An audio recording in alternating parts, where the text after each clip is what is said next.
clear, I think Kamala Harris's policy is pretty rational in the sense that, you know, she wants Israel to be able to like exist and have its own sovereignty and be able to protect itself, but also that the people of Palestine deserve those same rights. They deserve the same rights of self-determination and be able to build a state and live happily just like anybody else would. And I think that's a far more rational policy than what Trump is proposing, which, by the way, he was on the phone with Netanyahu recently and told him in terms of Israel's beef with Iran to do whatever he needs to do. And that's not great for peace in the Middle East. And it's certainly not great when you have a far right lunatic like Netanyahu running Israel, who sucks, by the way. Well, I agree with you on that. It's just like the fact is like that Israel, like there's been so many like peace deals, like the Peel Commission, for example, that would have given like almost like 100% of the land to Palestine. It's just like it's impossible to negotiate with terrorists. And I think that like genuinely the only way that we will get out of this is by like eliminating Hamas. So Kamala Harris doesn't want I'll say the H group just for TikTok reasons on my end. Oh, so sorry. I think it's more of me. I have to be careful, but anyway, it doesn't matter. Kamala Harris doesn't want the H group to exist, right? She is fully in favor of that H group disappearing, as I think most people are, right? Most people should be, right? It's a terrorist group as designated by the United States. However, it's just the way that they're going about doing that. It's pretty inhumane, I'd say. There's far too much devastation. And we're getting these really devastating headlines where schools are being attacked, hospitals are being attacked. And the justification is that, you know, there are fighters in that building or things like that. And I think it just comes down to a moral question of like, if you know that there are civilians in the area, do you still take that shot? And I think a lot of people are uncomfortable with taking that shot. Obviously I very much agree. Like, as I said, I do tend to lean more Democratic, but my issue is that the IDF will send out millions of alerts like to civilians in Palestine saying we are going to be like attacking this area. But the issue is that Hamas has their bases in hospitals, hotels, like resorts. It's just like more of an issue for me, like that, like Hamas is causing the death of their civilians. And like, yeah, I don't disagree that they're doing some very inhumane things. They're doing their own form of war crimes, right? But I think that Kamala Harris wanting to take a more moral approach is good. Like, I think everybody should be able to agree that the way that Israel has gone about this has not been great. Would you be able to agree with that? I definitely agree. Like, obviously, like Israel has like definitely like gone, I don't agree with all of their policies, but it just like obviously negotiating with terrorists have not worked just because of like the Peel Commission and like their democracy. But like I just don't know what to do at this point. And for me, Trump is like just more pro. But Trump doesn't have like a Middle Eastern policy. Like right now, the State Department under Joe Biden is working on a post-war plan. They're already developing something for when the war ends that allows Israel to exist and have protection and have all the people of Israel be safe, but also rebuilding Gaza and giving them a future and having like UN sanctioned elections so they can have a democratic government as opposed to the H group leading them. Like the Biden administration, which would then hopefully this plan would translate into the Harris plan, which is because it's not political, right? It's not like Democrat, Republican. It's more of the State Department. Right. Hopefully that plan would translate into the Harris administration where there would actually be a future for the Middle East, whereas Donald Trump is just his son-in-law is talking about beachfront property on Gaza. I mean, come on. Like, there's no world in which people who talk like that and speak like that about a group of people should be in the presidency. Yeah, you're right. That's actually a really good point. So all I'm saying, and this is just one issue of many. So even if you're like, you know what, I kind of maybe agree with Donald Trump on the Middle East more. I don't know why you would, but let's just say hypothetically, there are so many more issues affecting so many more people in just terms of number of people affecting you, for example, in North Carolina that need to be addressed. And Kamala Harris has the plans to do that, whereas Donald Trump doesn't. And your vote really matters. You're voting in North Carolina. Think about reproductive rights. Think about climate change. Think about healthcare. Think about any of these things. Kamala Harris is better. So I wouldn't vote for Donald Trump, you know? Okay. Yeah, that's a good point. Thank you so much for educating me. But why the fuck is your name Trump did nothing wrong? Oh my God. It's a joke. Okay. All right. Okay. Just, you know, maybe you vote for Trump, maybe you don't. I don't know. We'll see. Okay. Thank you, Harry. Right. Have a nice night. Have a good one. I appreciate you. Oh, man. I think she's still going to vote for Trump, man. Oh, golly, dude. Golly. Please don't do that. Please don't vote for Donald Trump. Naomi, thank you for the $5. Thank you for everything that you do. Naomi, thank you for everything that you do. I know you're working hard as well. I appreciate it a lot. Thank you for being here. A lot of people are working hard. They're doing good work. So I appreciate you, Naomi. All right, if you're MAGA, let me know in the chat. I'll bring you up and we can talk. Let me know. She's not stupid. I don't think she's stupid at all. I don't think that previous guest was stupid at all. She seems smart. I think she just has her certain issues that she cares about, which is perfectly fine. You can have certain issues that you care about more than others. But I think that when you factor in the totality of issues, the choice couldn't be more clear. I mean, it really is just so easy. All right, let's bring up the next person. This person says, MAGA kid, try me. So let's find out what this person's all about. Hello, are you MAGA? Yep. How old are you? 18. What year were you born? 2006. Yeah, you'd be all right, bro. Have a good one. You have a good one. Let's bring up Denise or Lake Girl. I've invited. Oh, here comes Lake Girl. Yeah, you have a good one. You have a good rest of your night. Oh no! Oh no! The fucking. Hey. Hello. Hi, how are you? I'm good. How are you? Good. I just have 2 questions. Yeah.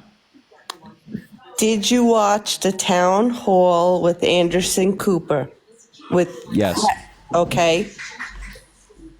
Can you honestly say Kamala would be great dealing with other world leaders? Yes.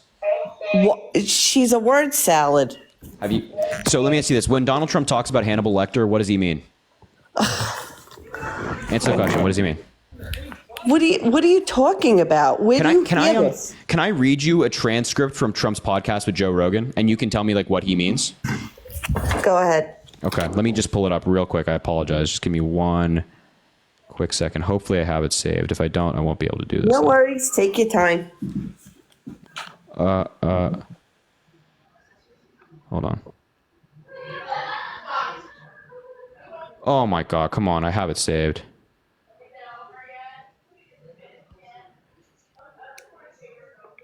And I just have to say, all the people at the town hall that asked questions, she did not answer them. She did her little dance. Oh my God, here we go. I have it finally. So I'll talk about that in just a second. Let me just read you this transcript. Look, he was in a war and he was having a hard time because he couldn't beat Robert E. Lee. Robert E. Lee won like 13 battles in a row and he was like a phobia, like a fighter. You know a lot about the fight stuff. I went to a UFC fight and it was a champion who was 14-1 about a year ago. You would know the names, 14-1. And the only guy he lost to was this one guy. But the guy that he was fighting was like almost an average fighter. He lost numerous times, but he beat this one guy. Rogan says, I don't really know what you're talking about. Trump says, I will figure it out. Rogan says, okay. So you were talking about word salad. I'm just curious, like what's your response to that? What I'm talking about is how Kamala Harris dances around answering. She has not answered not any question that anybody asks her. So I think that I disagree. So like when Kamala Harris is asked about like what are her key policies, like what is she mainly running on? She's talking about lowering housing costs by building 3 million new houses and giving a $25,000 tax credit to first-time home buyers. She's talking about reproductive rights and being pro-choice. Why hasn't she lowered the taxes? I mean, the cost of living, rather. Sorry. Mm-hmm. In these last 3.5 years. Yes, I know she's vice president. Yes. But she's involved in a lot of decision making, and she's done crap. Sorry. So I wouldn't even make the argument that she's vice president. I think that's the obvious one. That like, yeah, the vice president can't do that themselves. But what I would say to you, another question. Okay, can I answer this one first? Wait, you're okay. No, go ahead. Answer. Sorry. No, what I was just going to say is that the president and the vice president themselves cannot lower the cost of living. So you're like, well, why didn't Kamala Harris lower the cost of living? They can't. The president does not have the power to do that. And then I could make the same argument to you. Why didn't Donald Trump make paper towels $1? Why didn't he make a dozen eggs 50 cents? Right? Because that's not how the economy works. The president doesn't have that power.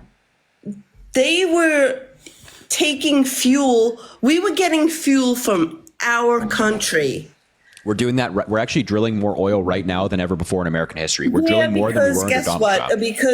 Because now they're trying to make it look like, oh, look at us. Yeah, we're taking care of it. No, we've done this for 2 years in a row now. We've done this. It's BS.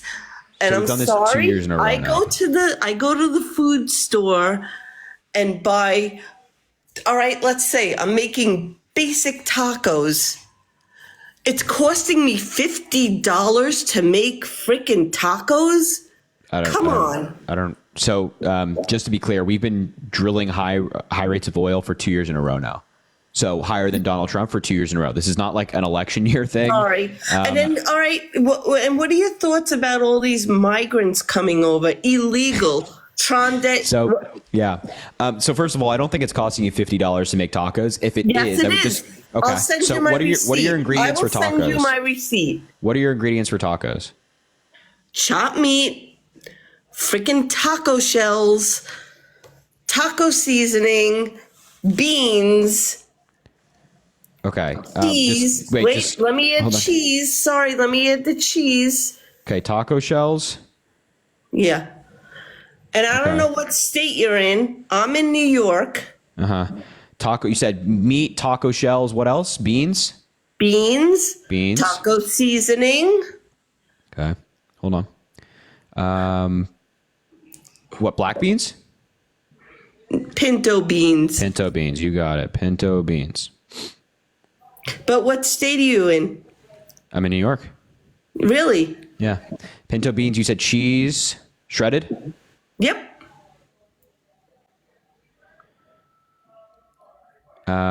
Okay. Mild cheddar. Does that work? Yeah. Oh, I'm sorry. I see people making comments. All right. What cheese? Oh, taco seasoning. It was 43 and change. Sorry.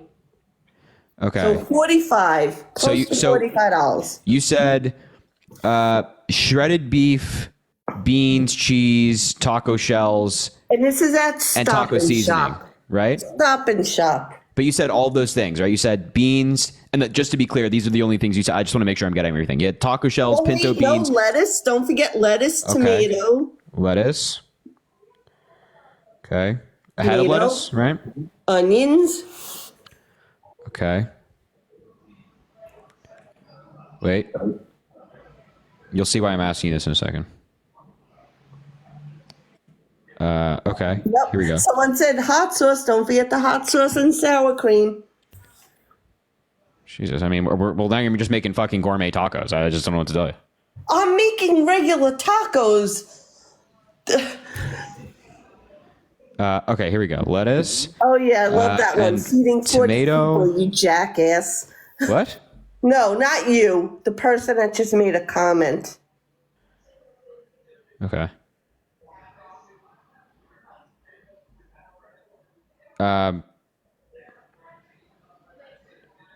Okay, we'll have to leave out the tomatoes because the website. Oh wait, here we go. Oh no. All right, I'll mentally add it because they're out of stock. Okay, so everything that you just mentioned, you said lettuce, shredded beef, taco shells, taco seasoning, cheese, pinto beans, and tomatoes. And I have everything? onions, sour cream. Onions. Okay. No, I'm not All right, about to two- melt down. Sour cream. Okay. Okay. So right now I have a cart of sour cream, lettuce, tomato, shells, beans, cheese, seasoning, beef, and lettuce. Yeah, is that everything? Yes. That comes out to $31. Where are you shopping? Where do Well, you shop? I just looked up Walmart. Yeah, I didn't shop at Walmart. Well, I told you stop all and right, shop. all right. Anyway, Well, okay. But then that's on you. Then that's on you. If you're like, you can't be like, oh well, I only shop at Shop and Shop, and also complain about the price. I just did it on Walmart. All right. Whatever. Anyway, And look- you're going to tell me you're comfortable with Kamala Harris sitting with the world leader? Oh, good for you. Whatever. And I was actually overshooting. I just added $5 because of the lettuce and the sour cream and things. Okay. Anyway, And by the way, with this stuff, you can make like 12 tacos. It's large amounts of food. So you're not paying $50 at the grocery store to make tacos. This is what annoys me. It's like, why does everybody over exaggerate this stuff? No doubt that prices have gone up in recent years, but you're not paying $50 to make tacos. And if you're paying $50 to make tacos, you got to stop going to Erewhon or Whole Foods. I didn't say $50. That's what you said, $50. All right. Excuse me. Sorry. 40. Sorry. It's not even $40 either. I know, but when I went at the time, it was. Honestly, I'm sorry. I don't believe you. I don't believe you.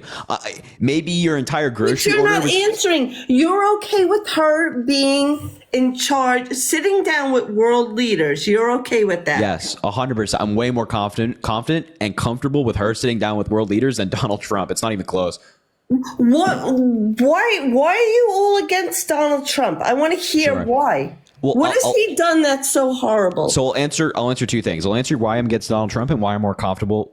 I can't even speak right now. Comfortable with Kamala Harris sitting down with world leaders. Why you're comfortable with Kamala Ding Dong? Okay, go ahead. Is that really the best you could come up with? Kamala Ding Dong? Because she is.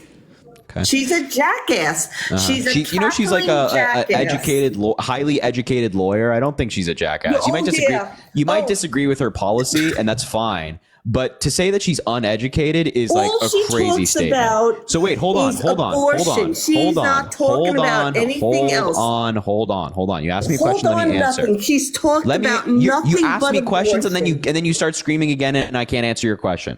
So why am I more comfortable with Kamala Harris sitting down with world leaders? Well, number one, her experience. She was a district attorney and a prosecutor. She was in these She was in these courtrooms prosecuting criminals, arguing in front of a jury. She knows her way around an argument, around a debate, around a negotiation. She also made major plea deals. That is the definition of negotiating with the other side. And also, we saw her on the debate stage with Donald Trump. You know it was a massacre. They should have a Wikipedia page for the debate massacre with what happened between Kamala Harris and Donald Trump. She destroyed him. He looked like a deer in the headlights when he was on that stage with her. That's why she accepted another debate, and he declined it. He didn't want, and the town hall that you were talking about. Wait, hold on now. The town hall that you were talking about. The town hall that you were talking about was meant to be a debate between Kamala Harris and Donald Trump, and he backed out of it. Why would he? Because he's scared. Matter. Now, it does matter. If he's not willing to get up on the debate stage, respectfully, I let you speak. Respectfully, I let you speak. No, you didn't. Yes, I did.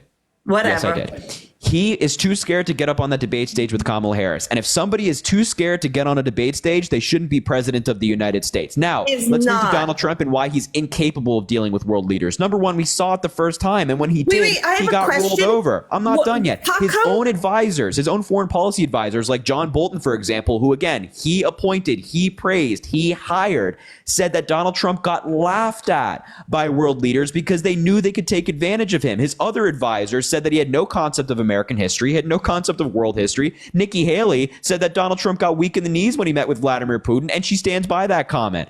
All right, let me ask you this. Yeah. Why didn't Kamala Harris let them do a debate on Fox until it's closer to the election? She freaking bailed on it because she's full of shit. She does not give a crap about Americans.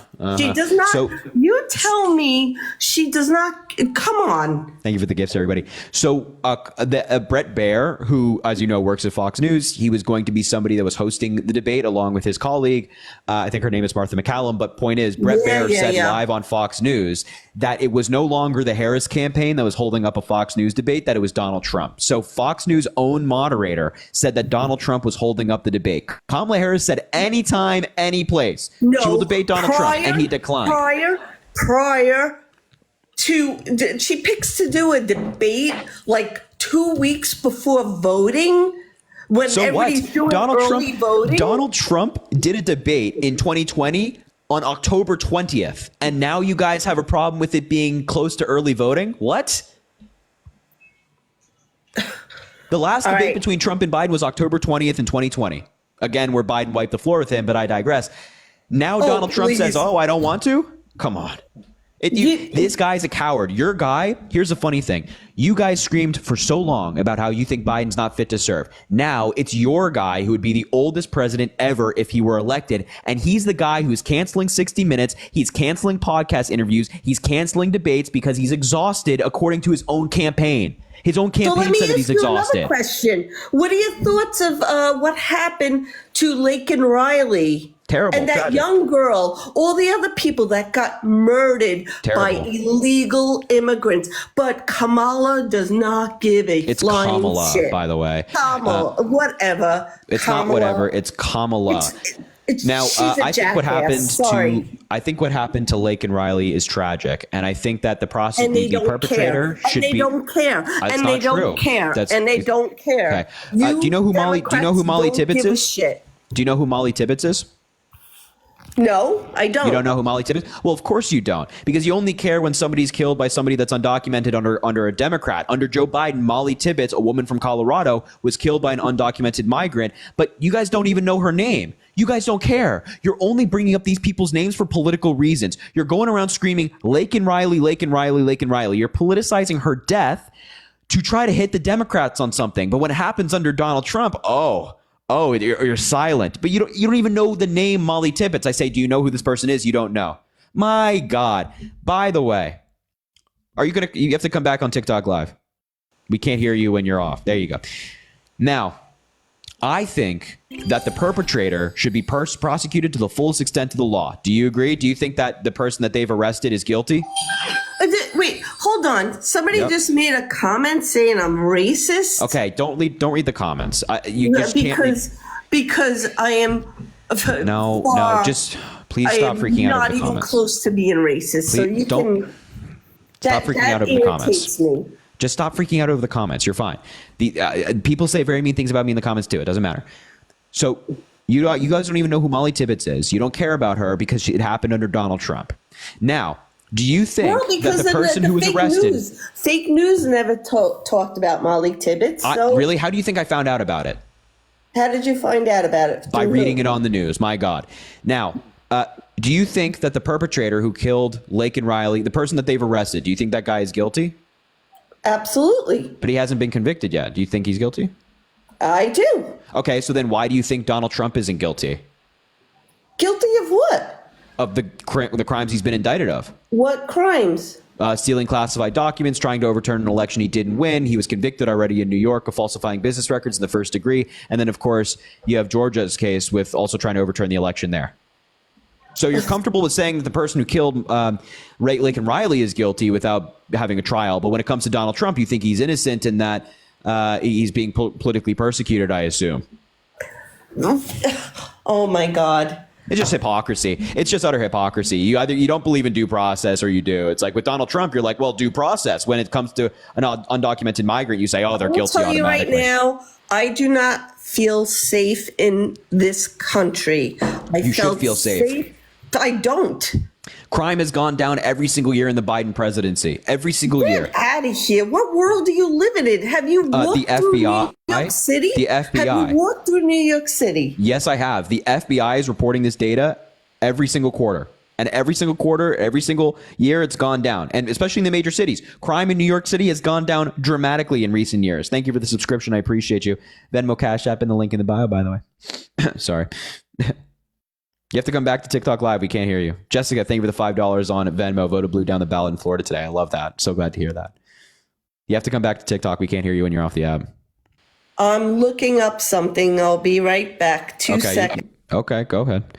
Bonetta, thank you for the $1. I'm the oldest of 7. I'm not sure why the guest is talking about, or what the guest is talking about, or maybe she needs to shop somewhere else because to feed all of my kids tacos, my parents, it does not cost that much. I'm saying exactly.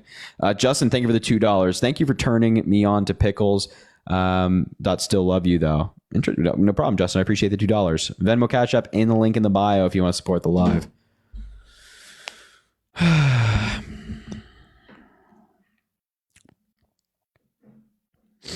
She's looking something up.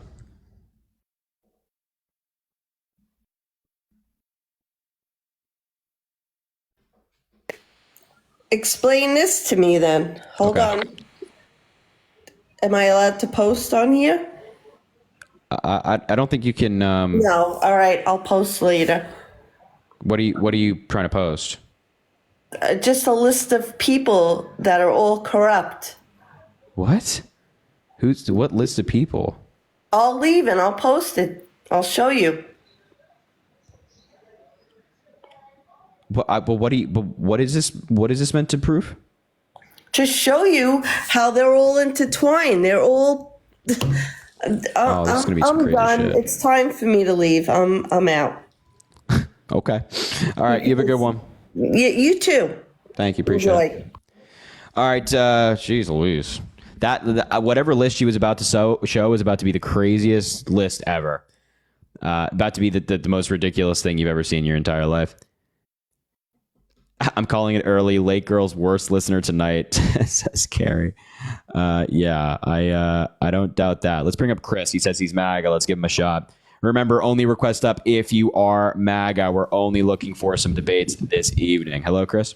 Hey, good evening, Harry. How are you, man? Doing good. Hey, I watched a podcast today.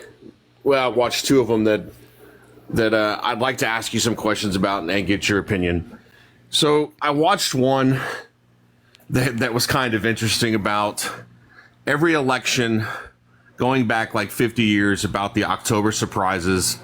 And the ones that just recently came up about some things that Trump said in the Oval Office, about the Gehan girl in Texas that was killed, and there's people that are coming out against that. How do you feel about that? Because I have a hard time believing that the general that is coming out and saying those things when everybody else is disputing it. Well, just to be clear, all the people disputing it are like Trump loyalists. And he's somebody who hates Trump, so it's one of those. But he's not somebody that hates. But here's the thing: he's not somebody that hates Trump. He loves this country. John Kelly served in our military for 4 decades. He's a 4-star general, retired, served in the Pentagon, in the Defense Department, and served as chief of staff for Donald Trump. He also lost his son in combat. This is no Democrat. This is a lifelong Republican as well. This is no traitor to the country. This is somebody who loves our country. And when he's saying something, we should listen to him. And he's saying that he himself heard Donald Trump say these things. He was there, heard it with his own ears, and that's significant. Donald Trump has all the incentive to lie. John Kelly has no incentive to lie. And I don't think that a man who has dedicated his life to this country would lie like that. I would tend to agree most of the time. I have a hard time believing that the late introduction to it, these things have, we've had years of this for him to say those things or for those things to be leaked. And why now? So a lot of these things John Kelly has said before, like, for example, John Kelly previously, even years ago, confirmed that Donald Trump called fallen American soldiers losers and suckers. He's talked about Donald Trump's affinity for generals during World War II, specifically from Germany. He's talked about this before previously. This is not exactly new, but some of these revelations are new. And the reason why some of these are new is because The Atlantic only recently did an interview with him. And he's only recently spoken, quote unquote, on the record. Well, I shouldn't say on the record because he spoke on the record previously. He spoke on audio recently about this stuff. So that's why some of this is new, but a lot of this has also been in the public knowledge for some time. And I agree that there are some things. I have a hard time believing that, he's the only one. There's nobody else that's backing this up. And I do think that Trump, I think he's an asshole. I think he's done a lot of shitty things in his life. And I don't think that either one of our candidates are the pinnacle of either one of our parties. I'll move on to the next part. Before you do that, I remembered this while you were talking, but 13 ex-Trump aides backed Kelly's dictator warning and his accusations against Donald Trump. 13 former Trump, this is from the New York Times, 13 former Trump administration officials released an open letter on Friday amplifying warnings from John F. Kelly, Donald Trump's longest serving White House chief of staff, that the former president would rule like a dictator if he returned to office. The former officials wrote that they were shocked but not surprised after Mr. Kelly, a former Marine general, told the New York Times that Mr. Trump had said more than once that, Mustache Man from World War II did some good things and had complained that U.S. generals were not sufficiently loyal to him. So there are other Trump officials actually backing up John Kelly in this, who, of course, they also worked with him. Okay. When it's been stated over and over, and she continues to state that she has prosecuted transnational drug cartels and a few things like that. And I watched a podcast today that went back to when she was going to be the district attorney. and news footage back then where she continued to say, these things, and they came out and showed her record, being very minimal, 20 or 30 cases over her entire career. And that was something that kind of hits me hard, because like you're saying, like, oh, she's been in the courtroom and stuff like that, but that's being disputed and being proven to be not true. Well, I don't know what podcast you're listening to where they're saying that her record when it comes to being a prosecutor is not true, but she's absolutely been in the courtroom prosecuting folks like this. We have plenty of stories of people and photos and videos of Kamala Harris talking to victims in all of these different roles when she was district attorney, when she was attorney general. And also a reminder, like, an attorney general of the state is not someone who prosecutes every single case. Also, a district attorney is not somebody who they themselves are in the courtroom prosecuting every single case, but they sometimes do. And of course, when they're not district attorney, they may prosecute cases. But in these higher roles that she's held, a district attorney kind of oversees cases, makes big decisions on cases, just as an attorney general does for the entire state. So that's the important context there, that you may not have like hours and hours and hours and hours of footage of her in a courtroom. Well, that's because she was in much higher positions than, being the prosecuting attorney in a courtroom. But also, I cannot fathom how that is something you would take issue with. When she has been in these roles, she was elected to these roles. We know that she was in those roles. Donald Trump even donated to her when she was running for attorney general. But then what's Trump's record? What's his career? Screwing over working class people when he was building his buildings and then he wouldn't pay them? Stealing money, defrauding banks, his organization being found guilty of every single tax charge against them. It's like, what? How can you take issue with Kamala Harris's record, but then look at Donald Trump and say, "Well, I'm not saying that he's squeaky clean or there's not a problem there. My problem is the last minute things. Every election. I probably have more concern with that, and that it's typically coming from the Democrats. I have a problem with that. Look, and I don't understand why you'd have a problem with that, but that's okay. We can disagree on having a problem with that. But then you have to ask yourself, what do you have a problem with more? Like last minute things that apparently Democrats do in your view, which is okay, or Trump being a criminal, committing business fraud, assaulting a woman, being found liable for doing it. He can't operate a charity in New York because he stole money from charities and gave it to his campaign. Trump University paid $25 million settlement because it was a fraud, right? And then as president doing all these horrible things. So what do you think is worse? You thinking, oh, these Democrats kind of maybe in the year closer to election, they do. Oh, he left. Why did he leave? Thank you for the sub. I appreciate you. He just straight up left. That guy just straight up dipped out. But I'm going to finish the point. What do you think is worse? That or that? Nicole, thank you for the $5. You have the patience of a saint with these people. I appreciate you so much. Thank you for being here. That's very, very kind. Allison, thank you for the $1. Do you think Kamala will win? I'm scared if not. I think it's 50-50, like truly 50-50. Taco Fun from Annabelle. I appreciate you. Thank you so much. That's very kind. Did you dye your hair, Harry? No, I didn't. It's just that the lighting is a little bit different in here. So it looks a little bit, my hair just looks a little bit like lighter than normal. But anyway, we'll move on to the next guest. If you are MAGA, let me know in the chat. Also, drop a follow if you haven't already. Make sure to keep double tapping the screen as well. Let's try to get up to 300,000 likes. If you fill the entire bar, when the like bar comes up, we should be at 300,000 likes in no time. So Venmo Cash App is also in the link in the bio if you want to support the live. It goes an incredibly long way as we are 10 days away from the election. We're getting there. My man, why you MAGA? Yo, what's going on, Harry? How are you doing? I'm good, man. How are you? Good. Hey, I'm from Colorado. I wouldn't say that I'm necessarily anti-Harris. I tend to put I guess I relate more to Trump. WJW in the chat, by the way, please. I don't know how many subs he sent, but apparently he sent a bunch. So WJW, I appreciate you. Sorry, continue.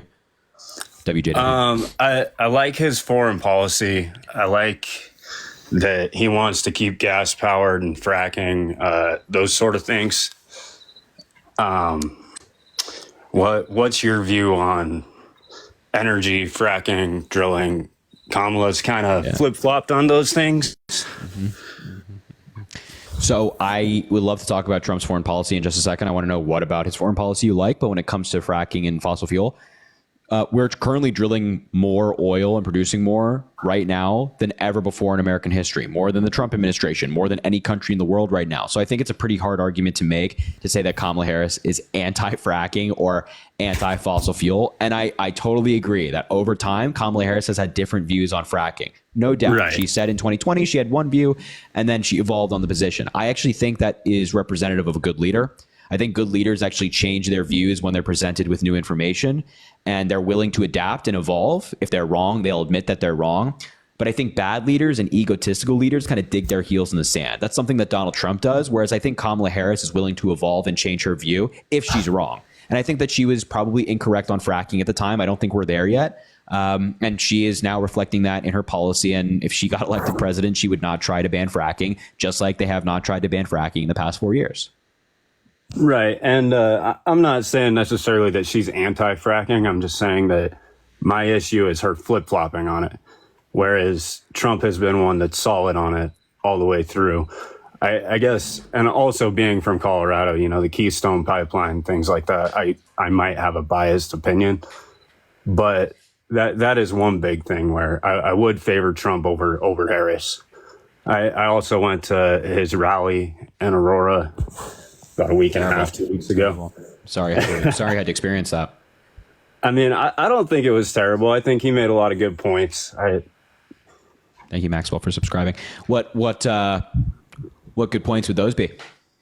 Well, I guess one, the Kamala Harris thing on fracking was one. And like you said, it's not necessarily attacking her being anti-fracking. It's more so the flip-flop on the issues, because you tend to see that with Harris, whereas you don't with Trump. Well, I agree that Kamala Harris is willing to change her views and Donald Trump is not. Trump will dig his feet in the sand even if he's wrong. He did it with the 2020 election. He's still talking about how 2020 was not fair and that it was stolen from him, which is right. And to that record, he was still doing that at the rally in Colorado as well, exactly. Which I don't agree with. I think he rightfully lost that election. I do. But here's the thing. Trump is talking about the past. Kamala Harris is talking about you and your future. How old are you? You're a young guy, probably, right? 27. 27. So you're the prime demographic that Kamala Harris is trying to target with her policies. She wants to give a tax cut to over 100 million Americans, middle-class, hardworking folks out there who don't have $1 billion, who are just working hard to keep a roof over their head, food on their table, trying to make it easier for you to buy a home and make you economically stable. Whereas Trump, as you even saw with your own eyes, is still talking about an election that he lost and claiming that he didn't. The choice. Well, and on that note, I was in Parker's live the other day, and he was talking about this too, how Trump's plan is going to accumulate way more debt over the next 4 years than Harris is, correct? 100%. So how is that applicable when Harris is going to give all this money out to immigrants, to families, to young folks trying to, get a home, start a family, things like that? Nicole, thank you for the subscription. That's also going to create tons and tons of debt that I don't think is being accounted for by general voters. So the way that we know that Donald Trump would increase the debt is because we saw his presidency the first time. And during his presidency, he gave a huge tax cut to the wealthy people and, not a huge tax cut for the middle class. And that ended up having our deficit go up to around $1 trillion the next year. $1 trillion in 1 year in a non-recession year. And overall, in Donald Trump's presidency, he doubled President Biden when it came to 10-year borrowing. So Donald Trump spent more than Joe Biden and ran up the deficit more. And now in 2024, if Trump wins, he's proposing more tax cuts, which reduces our ability to take in revenue, less revenue for the federal government. And he wants to remove taxes on everything, on Social Security, on overtime, on tips. Thank you, JW, for another 16 subs, dude. You're going crazy. And all of that can be good. I agree with the tax cut for a lot of these middle class working folks. But the problem is, how do you pay for it? Donald Trump's just saying, hey, we remove income tax entirely, which then would dramatically reduce our federal revenue. That's one of the main sources that the federal government has for revenue. So if we reduce our revenue and Donald Trump is not proposing a new way in order to make that money back, then our deficit explodes and we have more debt. That's why Goldman Sachs, I believe, had a projection where on the high end of Donald Trump's policies, he would run up the debt by 15 trillion. On the average mid-range, it would be around $8 trillion. Yeah, that's similar to what I was hearing in Parker's Live the other day. I was just curious on that aspect, whereas, I've heard Harris wanting to do these things, and I've heard the no tips on overtime, things like that from Trump. I wondered if there was like a accurate source or somewhere where you can actually get those numbers. Trump versus Harris. I want to say it was Goldman Sachs. It might have been Penn Wharton. Actually, I was citing the project. It's a committee for a responsible federal budget. This is a nonpartisan group. They just basically do economic evaluation. And so for Kamala Harris, they have a graph here. It's kind of like, it's nice. If you just look up the fiscal impact of the Harris and the Trump campaign's plans, it's from, as I mentioned, a committee for a responsible federal budget. For Kamala Harris, on the central kind of average range, they say that her policies would add 3.5 trillion. On the low end, it would be 0. On the high end, it'd be 8.1. But for Donald Trump, on the high end, it would be $15.15 trillion. On the low end, it'd be $1.45 trillion. And in this kind of average mid-range, $7.5 trillion. JW, another 50 subs, where I appreciate it so much. You're killing it. And this is a nonpartisan group. I would highly encourage you look this up and read for yourself. But yeah, so if you're like, I really don't want to appreciate that. Yeah, no problem. If you're like, I really don't want to balloon the deficit, I don't want more debt, I would not vote for Donald Trump at all. Right on. As far as abortion, what is your view on that? Pro-choice, 100%. Right. Is that up until sentience? Is that like, what, can you elaborate? Yeah, pretty much I agree with like what Roe v. Wade and Casey laid out, which is that, you can't, the federal government doesn't have a quote unquote interest in regulating a state's abortion up until 24 weeks. And that, a state can't regulate a woman's ability to get an abortion up to 24 weeks, which is sentience, or I should say, viability. And then after that fact, then states do have an interest unless they can regulate it. But I also agree with abortion's later term only in the instance of like a medical emergency. See, this is one where I've struggled because I am a Christian. I come from a Lutheran household. So obviously I pro-life, but I do see a lot of people's points are, like in cases of what I'd say to you is, it doesn't have to be on my page in particular, but look at my second to last video, or what I'd say is just go watch Michelle Obama's speech today at the Harris event. She really focused on reproductive rights and targeting men in that conversation. And I'll just give you like a quick summary of what she said. She basically said something along the lines of like, look, it could be you one day. You could be, think about your past self. You could have been the 18-year-old guy who was going to go off to college and then got a woman pregnant. And in modern America, you'd have to be a father and you wouldn't be ready to do that. You might be the 25-year-old who wants your wife to get pregnant, and then she does, and then the pregnancy go wrong, and she gets denied medical care and she gets sepsis, and then she might die or lose her ability to be pregnant. Or God forbid, in the very extreme circumstances, which does happen, you might be the guy standing next to a grave with flowers, wishing that your state just allowed your wife or your fiance, whoever it might be, to get reproductive care.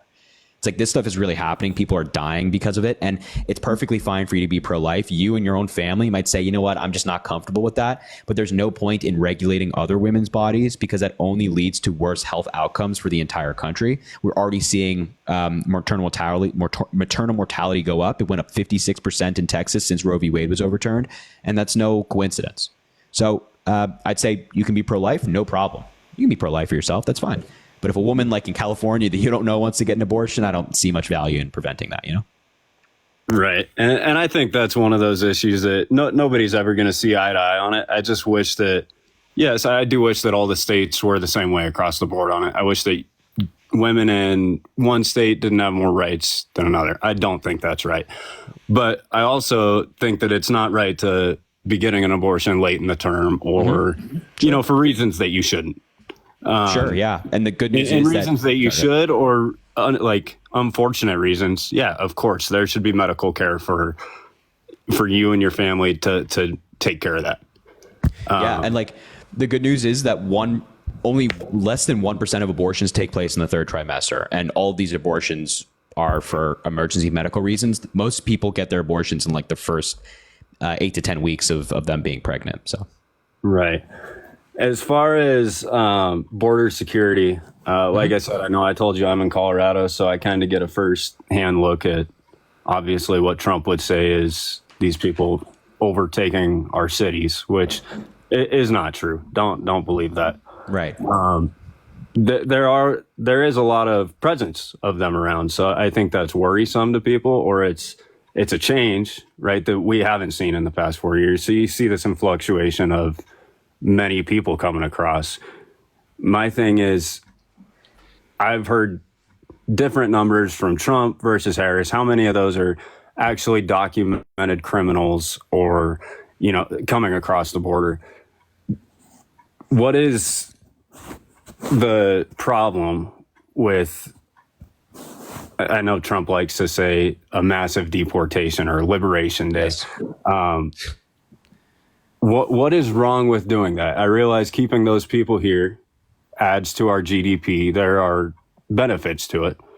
But also I see veterans that are homeless on the side of the street, things like that. So I think with getting rid of a lot of these people creates more room for Americans to have those jobs or Americans to have those benefits.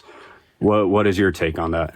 Yeah, so there's so much I could say here. I'll try to make it as quick as possible. So there's a lot of problems with a mass deportation, as Donald Trump would call it. It's just first from a logistical perspective. Like, how would you do that? How do you fund that? How would somebody go about actually going and deporting 11 million people? Do you break into people's houses, which is unconstitutional, and just hope that they're in there? I mean, who's funding this? How much is this going to cost? It's like logistically, it's a nightmare. Right. And my problem lies in, how many of these people are actually seeking asylum, Right. for the correct reason. Yes. And then how many are just coming to take advantage of it. Right. Right. And so I've heard people say, yeah, go ahead. No, if you have something to say, I'll address it all. I was going to say, I've heard people say that, like if Trump doesn't win, I'm going to move, I'm going to go to Switzerland, I'm going to do this and that. But I mean, my question is, how does that make you any better, right? You're going to be doing the same thing that all these other people coming here are doing, right? Because you don't like the president, you're going to go to a different country and invade their space, right? Like, right. So, and again, exactly, and then that's, like they're describing the concept of seeking asylum, which is ironic, but I digress.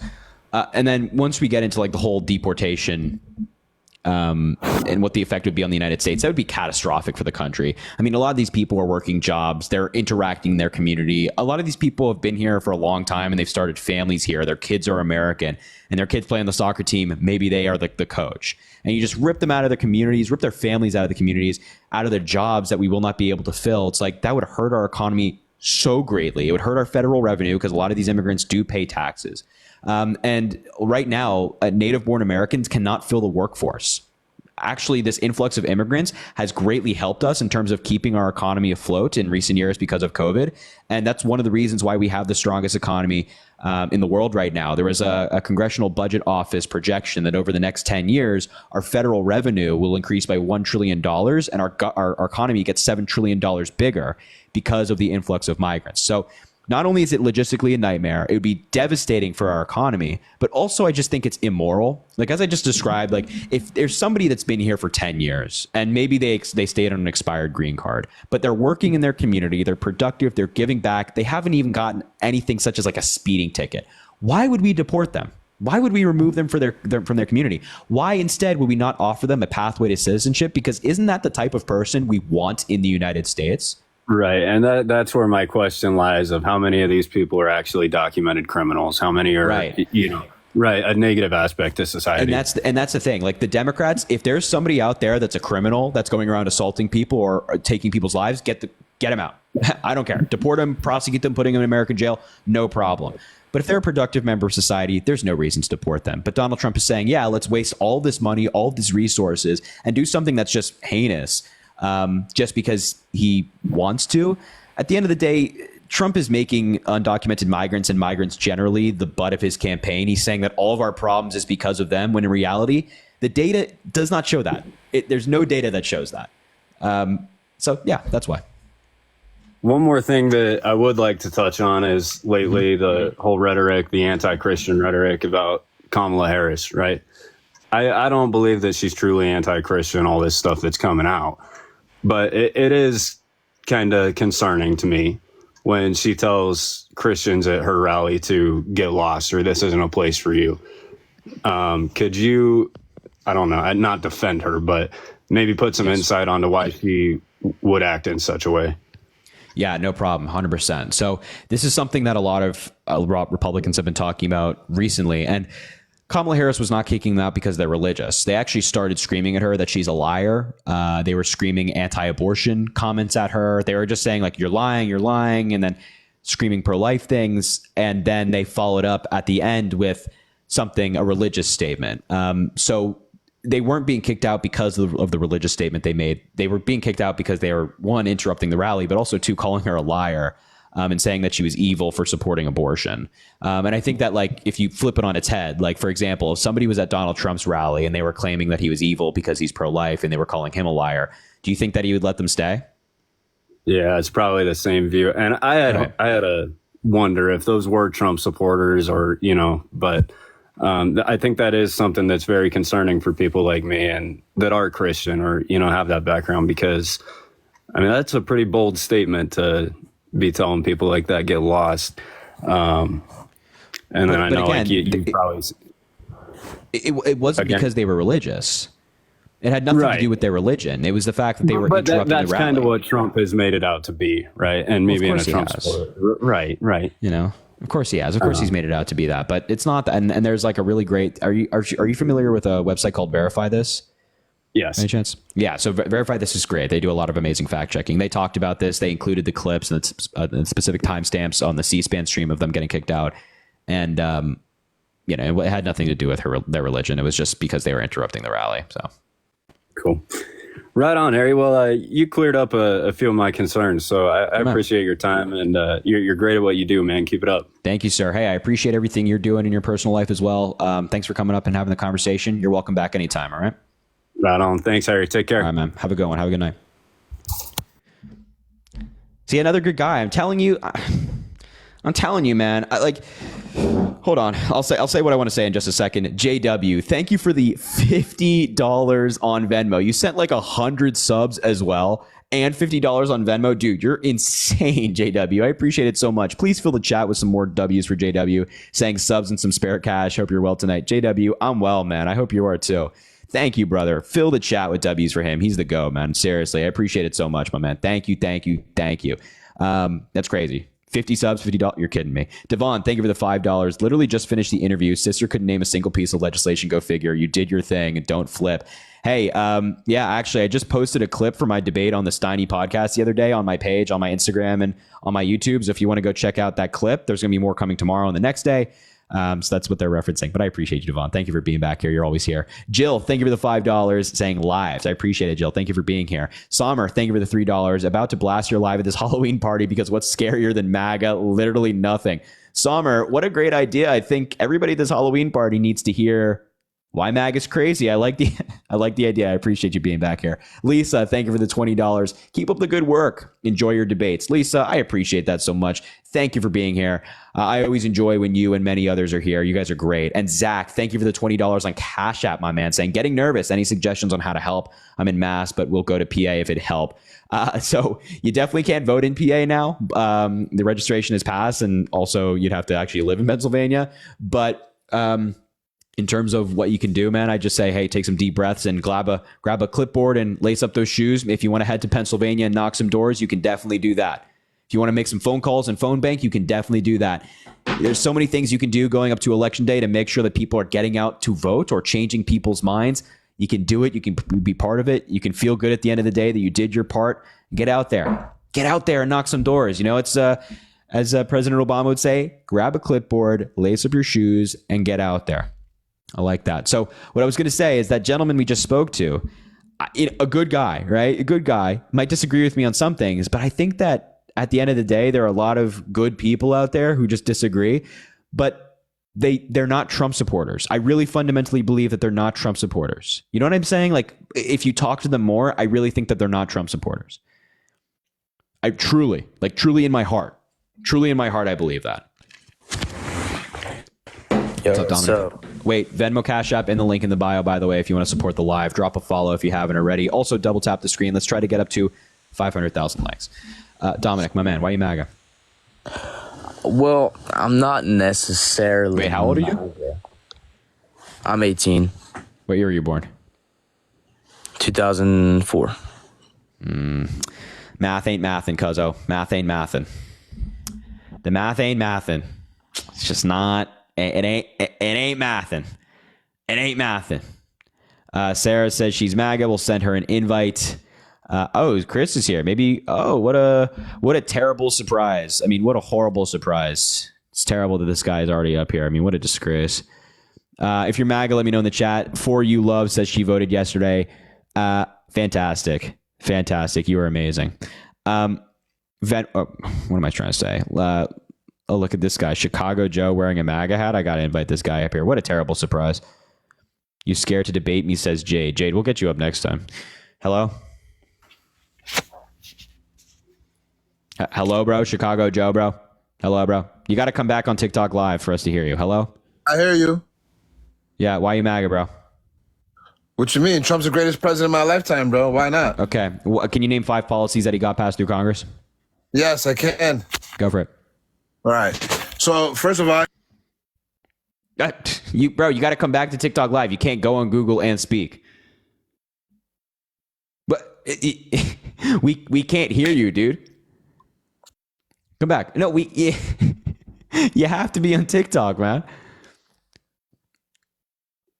You have to be on TikTok. Oh, hello.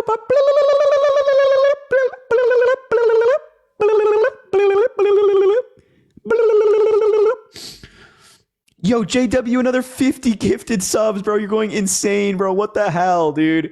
JW, I appreciate you. Yo, Chicago Joe, you got to be on TikTok live, man. We cannot hear you right now. You have to come back to the app. I don't know why this is so difficult. Are you still here? He left. All right, if you're MAGA in the chat, let me know. It's because JW, I appreciate the 50 subs, brother. Holy moly, JW went dude. insane earlier in my live. Huge W's for JW. Also, yeah, it's because he couldn't name 5 policies. And this dog's not supposed to be down here. No. Come on. Oh my, don't pee. Why are you peeing, bro?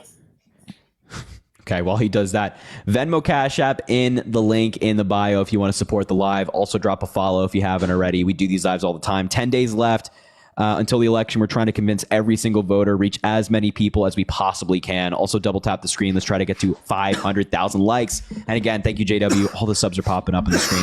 FB or F8, I can't really see from here. FB1, why you MAGA? Can't hear you, bro. You got to move your phone closer to your face. And he left. Nice. Okay. Yeah. How's your day today, man? I heard it was actually, I don't know if I should say that. How's your day? How's lunch? Fondue? It was good. It was good, man. It was good. It was can't complain. I'd be complaining if I was hanging out with By the way, I just love that there was a person in the chat who their entire bio is filled with being MAGA, that they love Donald Trump. Mike, that's right, Mail Mowers. And now they're refusing to come up. Not surprising. Refusing to come up. You goddamn coward. Not Alice said surprising. she already voted. She voted for Kamala. I goddamn love that, man. You're scared of the 6. You're scared of the 6. If you haven't followed Harry around on Snapchat, my Snapchat's Chris D. Mowry. Same as my username. Harry's is Harry J. Sisson. Same as his Harry J. username. Sisson on Snapchat. You guys should go check it out. Hello. Yeah, how old are you? I am 40. Oh, okay. JW, thank you for the gift sub. Why you MAGA, man? I saw you were in the chat saying you're supporting Trump. Because Trump is amazing. Okay, why? Why? Did you not see the 4 years he was in? I did. Have you not seen the last 4 years? I have, and they've been great. Yeah? What? What's great? The prices of groceries, the prices of cars, the prices of houses, the taxes that are way through the roof. Oh, Wait, yeah, way better off. Wait, you're saying that way better off. He's going to fall for it. So you're saying your taxes have gone up under Joe Biden? Absolutely, 1,000%. I never had to pay before. This is the first time I've ever had to pay for taxes. We're still under Donald Trump's tax So plan. there you go. We're still under Donald Trump's tax plan. Then why did I not have to pay for taxes then, but I have to pay now? Nice. Buddy, we are still under Donald Trump's tax plan. It doesn't expire till 2027. Go fuck yourself. Dog, you're freaking out. How are you so Doug, angry already? Doug, How are you so angry already? Doug, do me a favor, champ. Relax. What Harry's trying to Take a say is breather. that It's okay. the whole point of Trump's tax plan is that like middle class Americans that shouldn't have to pay are paying, and part of that is setting it. You now. guys are just stupid. You don't realize. Okay, You're too well, young to realize what's going on. So wait, Doug, just out of hold on. curiosity, This country is screwed. when do you think that Donald Thanks to Trump's tax Biden. plan Biden expires? screwed this country. And Kamala is just when going do you to think- continue it. when And do you apparently think- you're can okay you- with that. Doug, are you interested in having a conversation? Or are you interested in airing out your grievances? This is not a therapy session, okay? We're not therapists. So when do you think Donald Trump's tax plan expires then? Well, then I don't know. Okay, exactly. Apparently you know more than me. Because you apparently know everything. I guess so. Part of it expires in 2025 and all of it expires by 2027. And I'm not sure if you're aware, but the year is 2024. So if you're complaining about your taxes going up, this is not something to take up with Joe Biden and Kamala Harris. This is something to take up with the guy you're voting for, the guy you're praising, Well, it the was guy you're okay kissing when freaking at the Trump was ring. in, is all I'm saying. So what's that? So was that Obama then? as Chris was trying to describe to you, go ahead, Chris, say it again. Yeah, so like, I think you're just struggling with like any notion, any concept of cause and effect. So, yeah, the reason You're 40. You're 40. Wow, what a joke you You're guys 40. are. You're 40. What a joke. You're 40. Start acting like it, please. This is Start really acting embarrassing. like a fucking adult because you don't. bro, can you? We are not champ, the ones screaming on TikTok live right now. You are screaming on TikTok live, mocking my friend. Champ, like, what? buddy, Doug, I need you to take a breather. All right, just take one deep You breath. guys are like 10. Can you take a fucking breather? Can you relax? Like, holy shit. This is If we're 10 years old, it should be easier to have a conversation with us than this. Do you have kids? No, my wife can't get pregnant.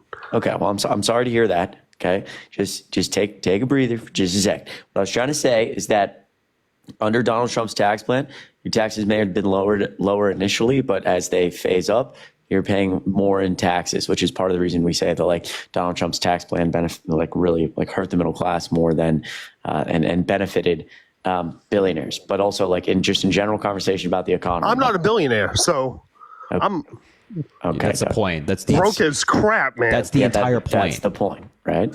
So like if again cause and effect. But I benefited from Trump and not from this Okay, administration. but Doug, are you paying more in taxes now? Because you just said you're paying an outrageous amount for taxes. Yes. Yeah, and that's because of Donald Trump's tax plan. Okay. Okay, so I don't believe you, but okay. Okay, so Sorry, okay. I don't know how that makes any sense. It doesn't make any sense. because it's a 10-year plan, Doug. He signed it in 2017.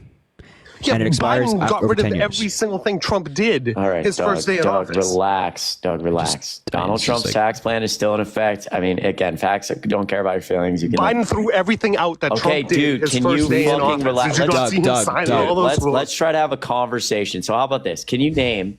Because again, cause and effect is something you cannot do because you have an emotional intelligence of like a 4-year-old. Can you please tell me a Trump piece of legislation he passed through Congress focused on the economy that you liked? Don't go Google now, Doug. We can see when you go Okay. off the app. Come here. No, Doug, come back. Oh, he's gone. I'm back. trying to figure out how to block you because I'm all done with this. Can you name a Trying to Trump figure out how to block us? Can you figure out Yes. a piece of Trump? Can you name a piece of Trump legislation? That's If you're dope. Doug, if you're 40 years old and you can't have conversations with people you disagree with, man, you're in for the long haul here, buddy. No, because you guys are unbelievable. You don't, dude. All we've you don't done know is the ask facts. Dude, Doug, we're and you asking think you do, and you don't. We're asking you a simple. First of all, we've talked about one thing thus far, and you even acknowledge yourself you don't know when Trump's tax plan expires. This guy is Right? This guy is So maybe literally losing his mind. and maybe accept that there are people that are younger than you that know more about certain topics. Like there's people younger than Chris and I who know more about chess. There's right? a 17-year-old right now in college football who's like, fucking, I want to beat him. Sorry. Yeah, there's a 17-year-old in college football who knows way more about football than either Chris or I. Plays for Alabama. He's super sick. So just maybe understand that might be the case. That we might know more about this stuff than you do. So just out of curiosity, you say Trump's the greatest president ever. Can you name a policy that he influenced to get passed while he was president that made the economy better? Not a policy, no. Okay. So Okay. Can you name any policy that he influenced to get passed by Congress? I just know everything was cheaper when he was in office. okay, so again, so this is what we call basic correlation without causation. This is what I was trying to get to before you like freaked out. So again, like you've made a correlation to things were cheaper. Donald Trump was in office. Things are more expensive. Biden and Harris are in office, but you do not have the cause. And that's really important. So like we would argue that Trump really wasn't the cause of any of that. The inflation from the Biden Harris administration, all the economic data would support the fact that it was caused by supply and demand issues. And actually Biden and Harris passed more like fiscal legislation and did more for the economy than like any administration in 5 decades. Yo, okay. You can't just say, yeah, okay, and then like dismiss what he's saying. Like, do you have like a rebuttal to that, or are you just any comment? Like, let me ask you about can I ask you about a couple policies and maybe we can see if we agree? Does that sound okay? Or are you still trying to figure out how to block us? Is this like an ongoing thing?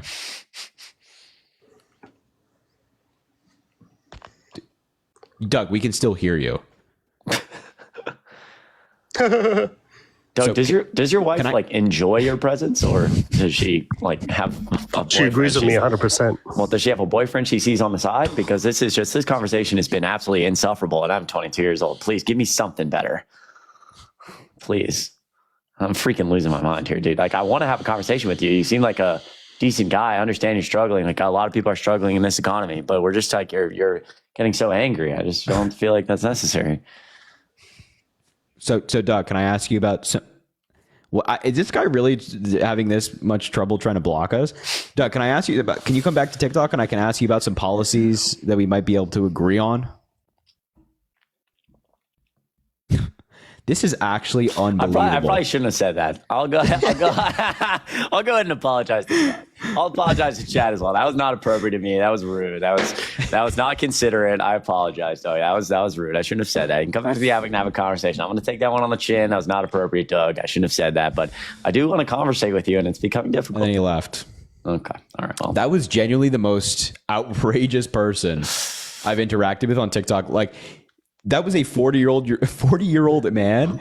And Chris would be like, yeah, so like, why do you like Trump? He'd be like, yeah, why do you like Trump? We're like, what? he got so angry. He's like, you guys are impossible to talk to. I'm like, bro, I haven't said anything. I just keep Bro, asking I really don't think it's us, bro. I really don't think we're the difficult ones to talk to. We're just man. asking questions. Yeah, bro. right, I really hit him with that, bro. That was Wait, why is this person back? This person's a North Carolina voter. I just got to understand why they're that was back. bad. That was really bad.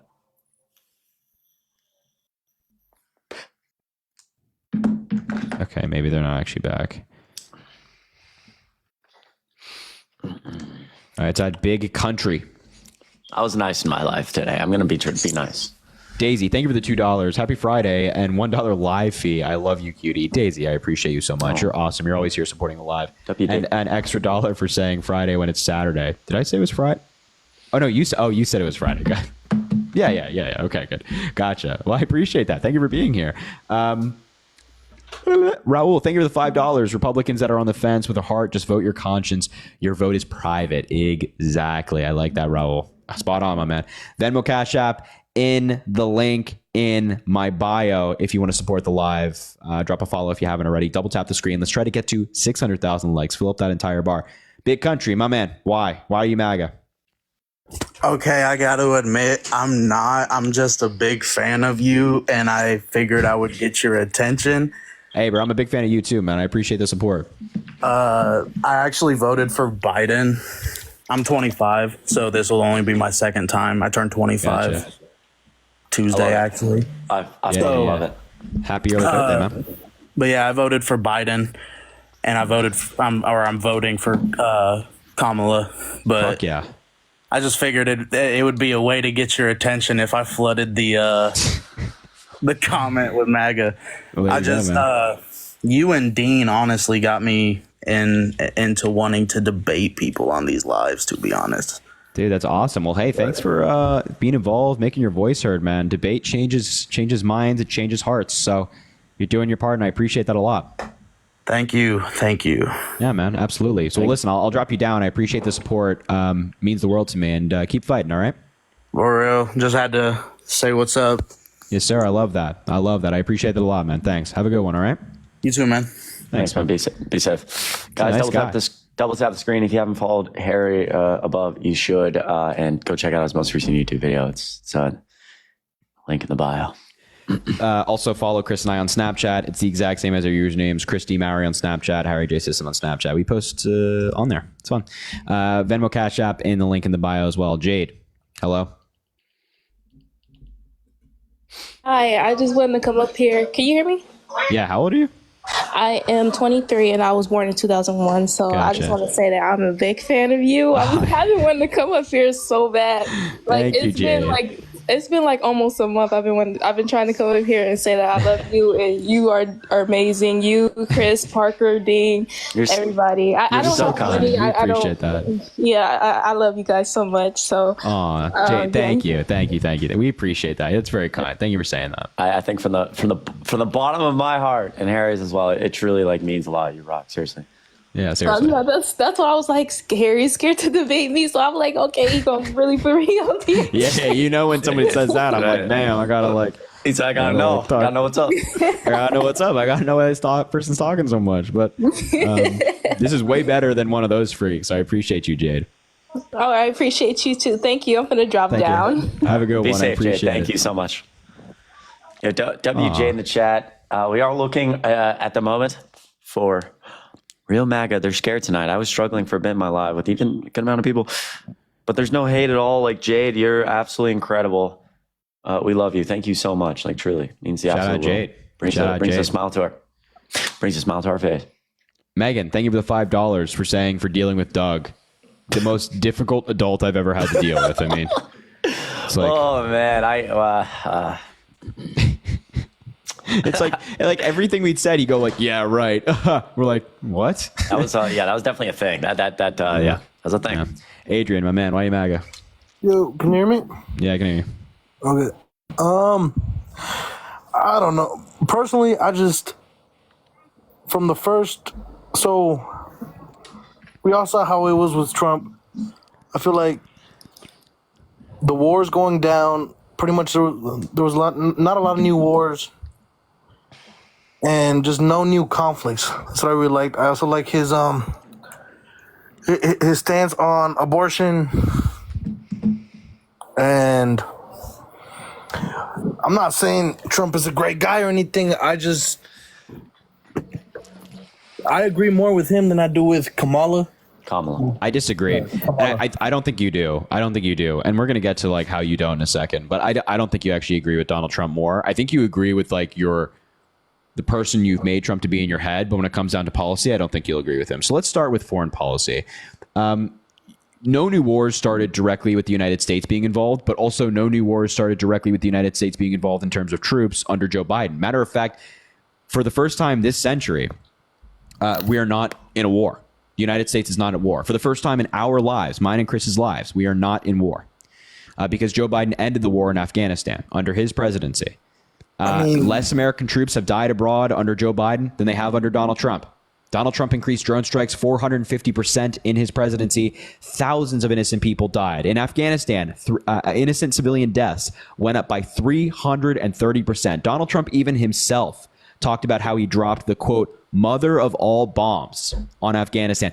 That doesn't sound like a very peaceful person to me. And if we have more American troops dying under Trump, that also doesn't sound very peaceful to me either.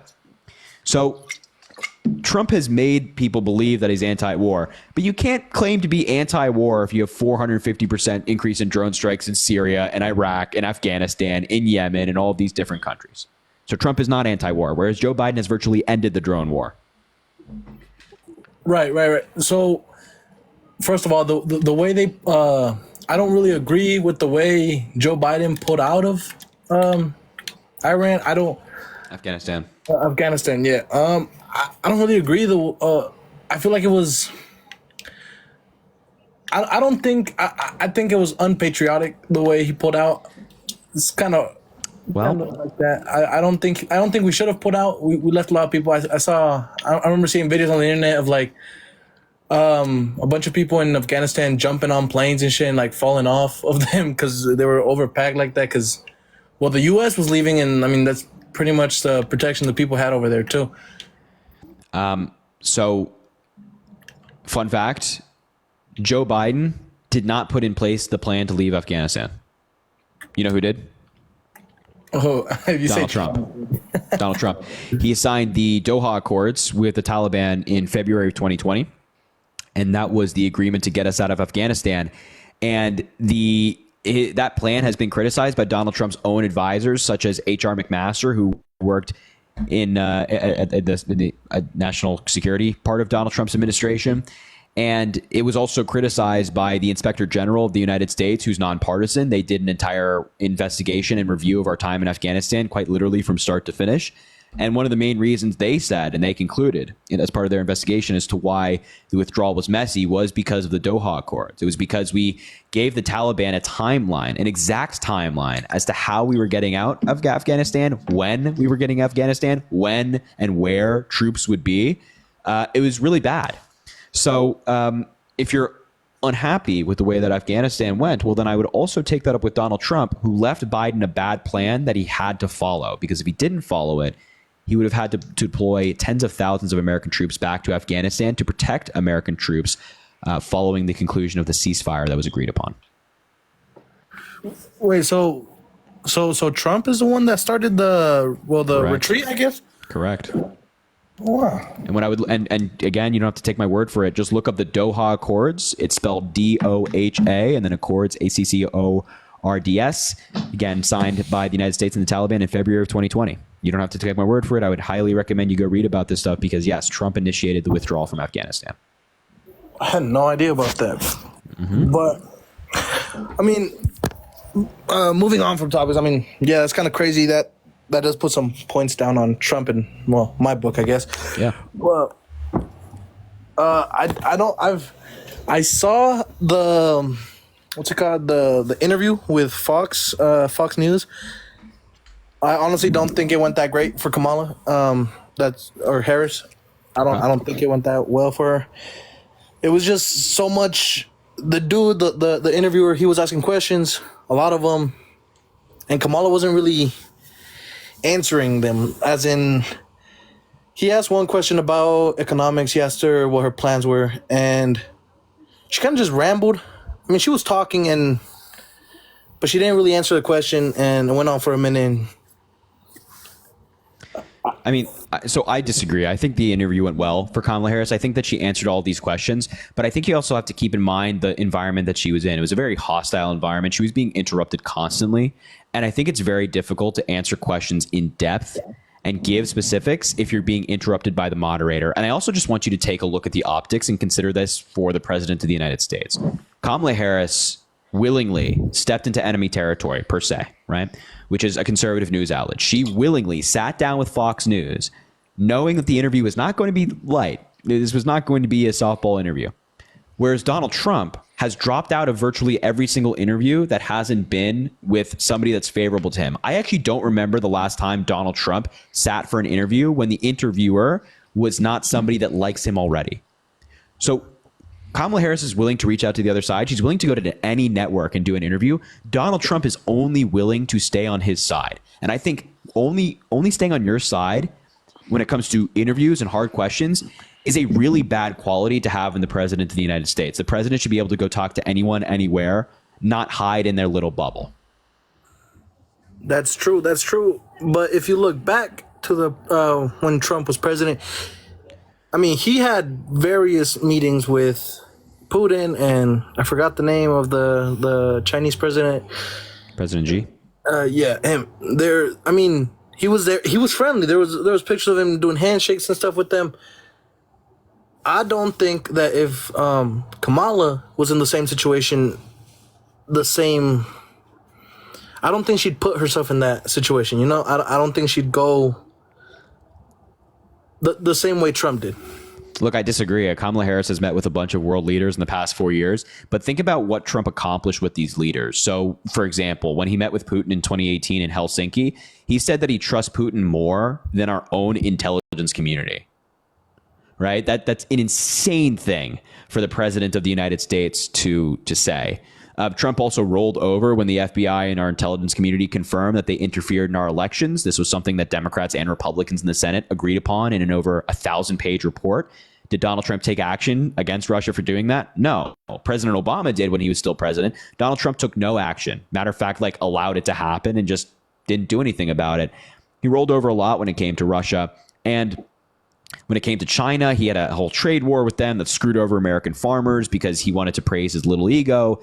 And it ended up leading to 300,000 farm jobs leaving and billions of dollars in taxes for the American people. Really devastating stuff. And when it came to countries like, North Korea, for example, he didn't handle Kim Jong-un well. He was still threatening us with missiles and still working on his nuclear program and his missile program generally. And our relationship with North Korea didn't change. It didn't get any more positive. But he did confirm that they wrote love letters to each other, which I thought was particularly strange. Whereas Kamala Harris is someone who's saying, hey, let's get to business. Let's stop with all this crap. Let's stop with the chaos. Let's have real people, really competent people in these roles, in these national security roles that can go in there and hold Putin to account, not praise Putin and say that we trust him more than our own intelligence community. And I think that's the difference. I mean, that's one way to, yeah. There's no redeeming qualities about Donald Trump. Truly, I always describe him as the false prophet because he always makes himself sound really strong and powerful and that he's going to, bully all these leaders. But when it comes to practice, his own former advisors confirm that never happened. We don't have any results of that happening. And, you should never believe somebody or vote for somebody who's telling you that they're going to solve all their problems. Government's never going to solve all your problems, but it can make your life a little bit easier. Right. That's just my view. No, I mean, you're giving me a lot to think on, I guess. Another thing I'd like to bring up is the. Damn, I lost my. Oh, Kamala has been. She's been saying a lot of promises and stuff, and yeah. I'm wondering why she hasn't done it. I mean, she's already been vice president for 3.5, 4 years, and I don't really see any of her. What she's saying she's gonna do cuts for medium class families, tax cuts for them, and the whole abortion thing. Or she hasn't really done anything. Why hasn't it happened yet? Yeah, so I think a couple of media points here. She is vice president. She doesn't have the power to do that. But also a lot of the things that Kamala Harris and Joe Biden ran on in 2020 have gotten done, like investments in infrastructure, expansion of healthcare, investments in fighting climate change, things like that. But also there's a fundamental problem with this question, which is it's a misunderstanding of government. Government's slow, right? It doesn't happen overnight. You can't just get into office and immediately clap and then everything you want to get done happens. And you're not going to solve all of America's problems in 4 years. So there's been a lot that they've accomplished, a lot that she's gotten done, but there's more to do. And if we were thinking of if somebody's expected to get everything they want done in 4 years, then no president would ever run for re-election, right? There'd be no purpose because the expectation is that they get done everything they want in 4 years. But if they run for re-election, they're promising more. The argument's always going to be, well, why didn't you do it already? And the answer is, well, government's slow and they can't get everything done in that amount of time. Do you understand what I'm saying, or am I being clear? Yeah, no, I understand what you're saying. You're pretty much saying that it's slow and it'll take time. What she's saying that's going to happen. Right. You're not going to get everything done in a 4-year period, and Right. The tax cuts that were. I understand that everybody's saying it was better under Trump and it's worse now. I get that the tax plan was that the one we're doing now is Trump's, the one right now, and that it was Obama's when Trump was running, right? Yeah. So why is it getting worse? Because he signed that petition almost right when did he sign the petition? 2016, 2017 when he signed the tax cut thing? It was 2017, yeah. why has it gotten worse? Because I mean, things were a lot cheaper in 2017, 2018, 2019 than they are now. So are you talking about taxes, or are you talking about prices at the grocery store? Well, a little bit of both. Because both pretty much. None of them have gotten better. Yeah. So when it comes to taxes, the plan is written in such a way that essentially the middle class ends up paying for the tax cuts for the wealthy. So over time, the middle class taxes go up and up and up. And then eventually it expires in its entirety and everything expires. And then, of course, middle class tax cuts or taxes will go back to the same. So over time, it just kind of goes up and up and up. But then when it comes to prices, there was inflation, there was global. This happened in countries all around the world because of the pandemic, specifically due to supply chain issues, the fact that it was very difficult to get products to shelves. So when you have 100 people who want paper towels, but there's only 50 paper towels, of course, prices are going to go up. Now, and that was pretty much the entirety of the pandemic. And so when prices are really hard to get, prices go up. When products are really hard to get, prices go up. And this was, again, as I mentioned, a global thing. It happened in countries all around the world around the same time that it happened in the United States. Right. But that was, we can pretty much say the pandemic damn near ended in 21, 22. It's gotten worse, since 21, 22, I'd say. Yeah, so inflation's a lagging indicator. So a lot of the economic distress occurred in like 2020/early 2021. Inflation didn't really hit at its peak until 2022. And then ever since then, it's gone down.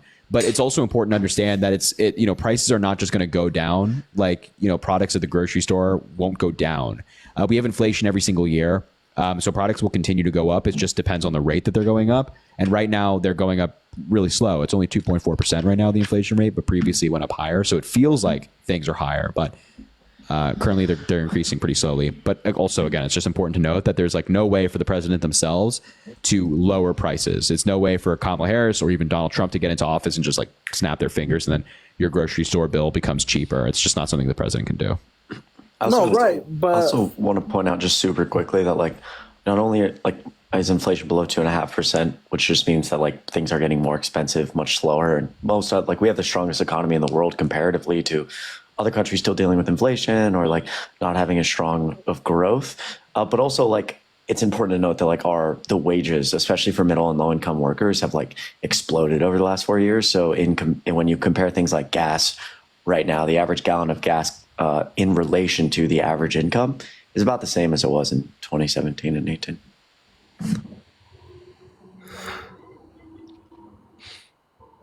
I'm sorry. So in relation to what, minimum wage or average household income? And that's in terms of average household income. Okay. So, that could also be kind of people are making more money now and stuff like that. But that's kind of, I guess my point is people are wages have been outpacing inflation for a while. A lot of these economic plans that Biden Harris have put forward, I would argue are get helping wage growth and just our general economy grow. Right. That's talking of, but compared to minimum wage, which was, what was it in 2018? $16, $17? It's been, federal minimum wage has been $17.25 for I don't know, a couple decades.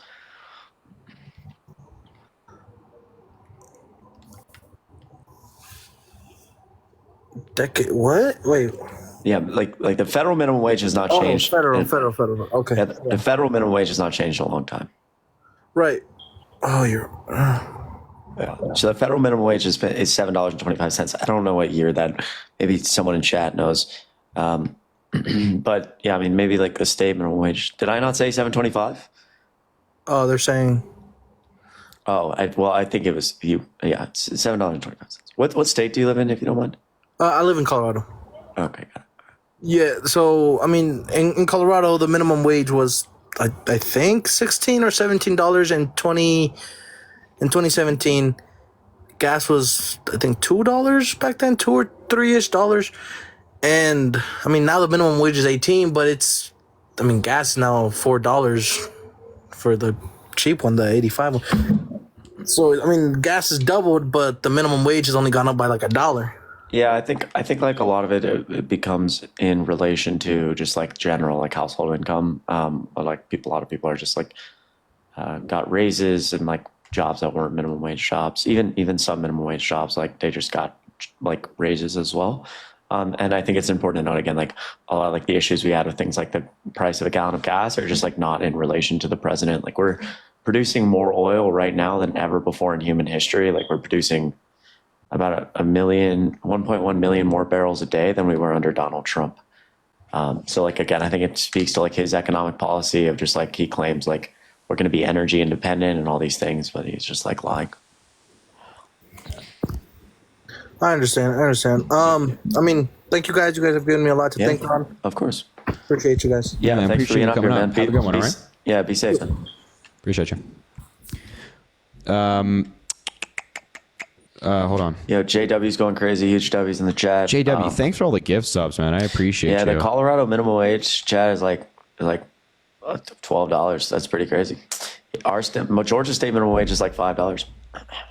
Yo, Scott, my man, thank you for the $10. Idea, election night. You all should have a subscriber hour, giving subscribers 30 seconds to have a voice of praise or thanks. Again, keep up the great work. Oh, trust. That's a great idea, first of all. I think maybe we'll do something special for subscribers on election night, but we'll think about it a little bit more. Can you do something special for me? Can you just give me a phone call on election night, be like, hey, Chris, nice work, or anything, or... This dude's just like begging for my attention. It's super weird, guys. It's just super weird, dude. It's just super weird. Essence, thank you for the $5. Hiding in the bathroom during a party to watch you. Essence, I appreciate that. You have to go back into that party and say, go up to it's put it on the TV. Put it on the fucking big screen. Like turn off the music. Say we're watching Harry J. Sissons live now, guys. You in the corner. Get off each other. We're watching Harry's live. Nice, bro. That's so funny. That's super funny. For the $5. God, you're such a loser, dude. Yeah, this guy was just begging for my attention. We all just saw it. Super strange that he does that. I'm pretty sure you're the one who's always. Oh, Chris, where are you going to be? Shut the hell up. Chris, where are you going to be on election night? I don't know, bro. Not with you. Hold up. Oh no! Essence, thank you for the $5. I appreciate you. Go back in that party. Can you shut the hell up while I thank Essence? Are you capable? Man. Thank you, Essence, for the $5. Thank you, Essence, for the $5. Go back in that party and convince people. I'm going to say vote for Kamala. Somebody just asked what Chris's Cash App is. It's Harry J. Sis. I'm just joking. It's Chris. It's Chris D. Mowry. It's his Venmo and Cash App are the same on every single thing on both Venmo, Cash App. And make sure you type it in exactly right, because a lot of people like try to scam and like have you misspell it. But anyway, and finally, Jennifer, thank you for the $20 saying JW wants up. We should definitely get JW up here at some point for sure. Venmo, Cash App in the link in the bio. If you want to support the live, also drop a follow if you haven't already. Double tap the screen. We're so close to 700,000 likes. Why not? All right, man. I don't know how to pronounce his name, but just call you Beans. Why you MAGA? Can y'all hear me? Yeah. How old are you? Okay, I'm 27. All right. Why you MAGA? So basically, I kind of, to piggyback off of what the last guy, he kind of seemed like he was just kind of unsure. Under Trump, we had more security. You can't deny the facts that the world was more at peace, and I say that term lightly. Obviously, I know we have been the police of the world, and I'm not saying I'm all for that. However, I am saying as far as our country under Trump, Trump felt like a more effective leader. He felt like one of the more effective leaders that we've had in a very long time. And obviously we see where the world's at now under a weaker Biden-Harris administration. And it's, to be quite frank with you, it's kind of sad to see that we've gone down that rabbit hole now of putting people in office that are not capable of leading the country the way it could potentially be led. Okay, I always just find this argument funny that there was like more peace under Donald Trump. The world was more at peace. Are you saying that was because of Donald Trump? Just first and foremost, are you saying it's because of Donald Trump? No, I'm not saying solely. What I'm basically saying is under. I didn't hear your last part. I don't know why you'd bring that up if you're not saying it's because of Donald Trump. I don't know why you would bring that up as to like why that was the case under Donald Trump. Like the weather was nicer yesterday under Joe Biden than it was 4 years ago under Donald Trump. Does that mean that I'd vote for Kamala Harris because of that? No, it's like if something's not because of the person I'm voting for, then I don't know why you bring it up as like a positive for them. Okay, I mean, I was making a point saying solely. Obviously, there's things that happen in the world that, America isn't centered. Okay, it's not the center of the world. I understand that. However, I'm saying Trump was way more effective than the administration that we have in office right now. In what? Effective at what? Effective at like I was talking about security, keeping America secure. Okay, protecting other countries, because obviously we've been doing that for so long now. That's kind of turned into a thing that we put our hand in so many different countries that we've kind of introduced that. Does that make sense? So I just don't understand this whole security argument, because if that were the case, then why did Iran attack us under Donald Trump? And why did more American soldiers die abroad under Donald Trump in combat than they did under Joe Biden?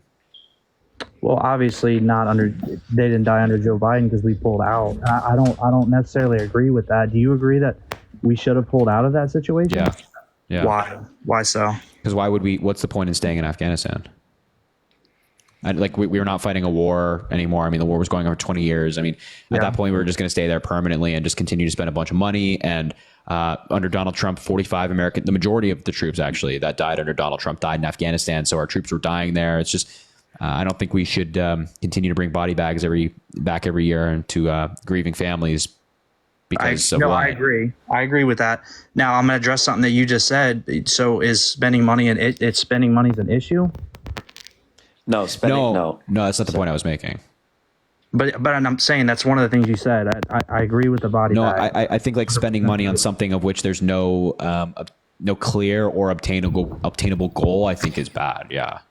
Okay. Well, I agree with that. But what I'm saying is, so you're saying our involvement in the Middle East, there's no clear and obtainable goal for that? No. I'm saying us staying in Afghanistan, I don't think there is any clear or obtainable goal long term for us being there.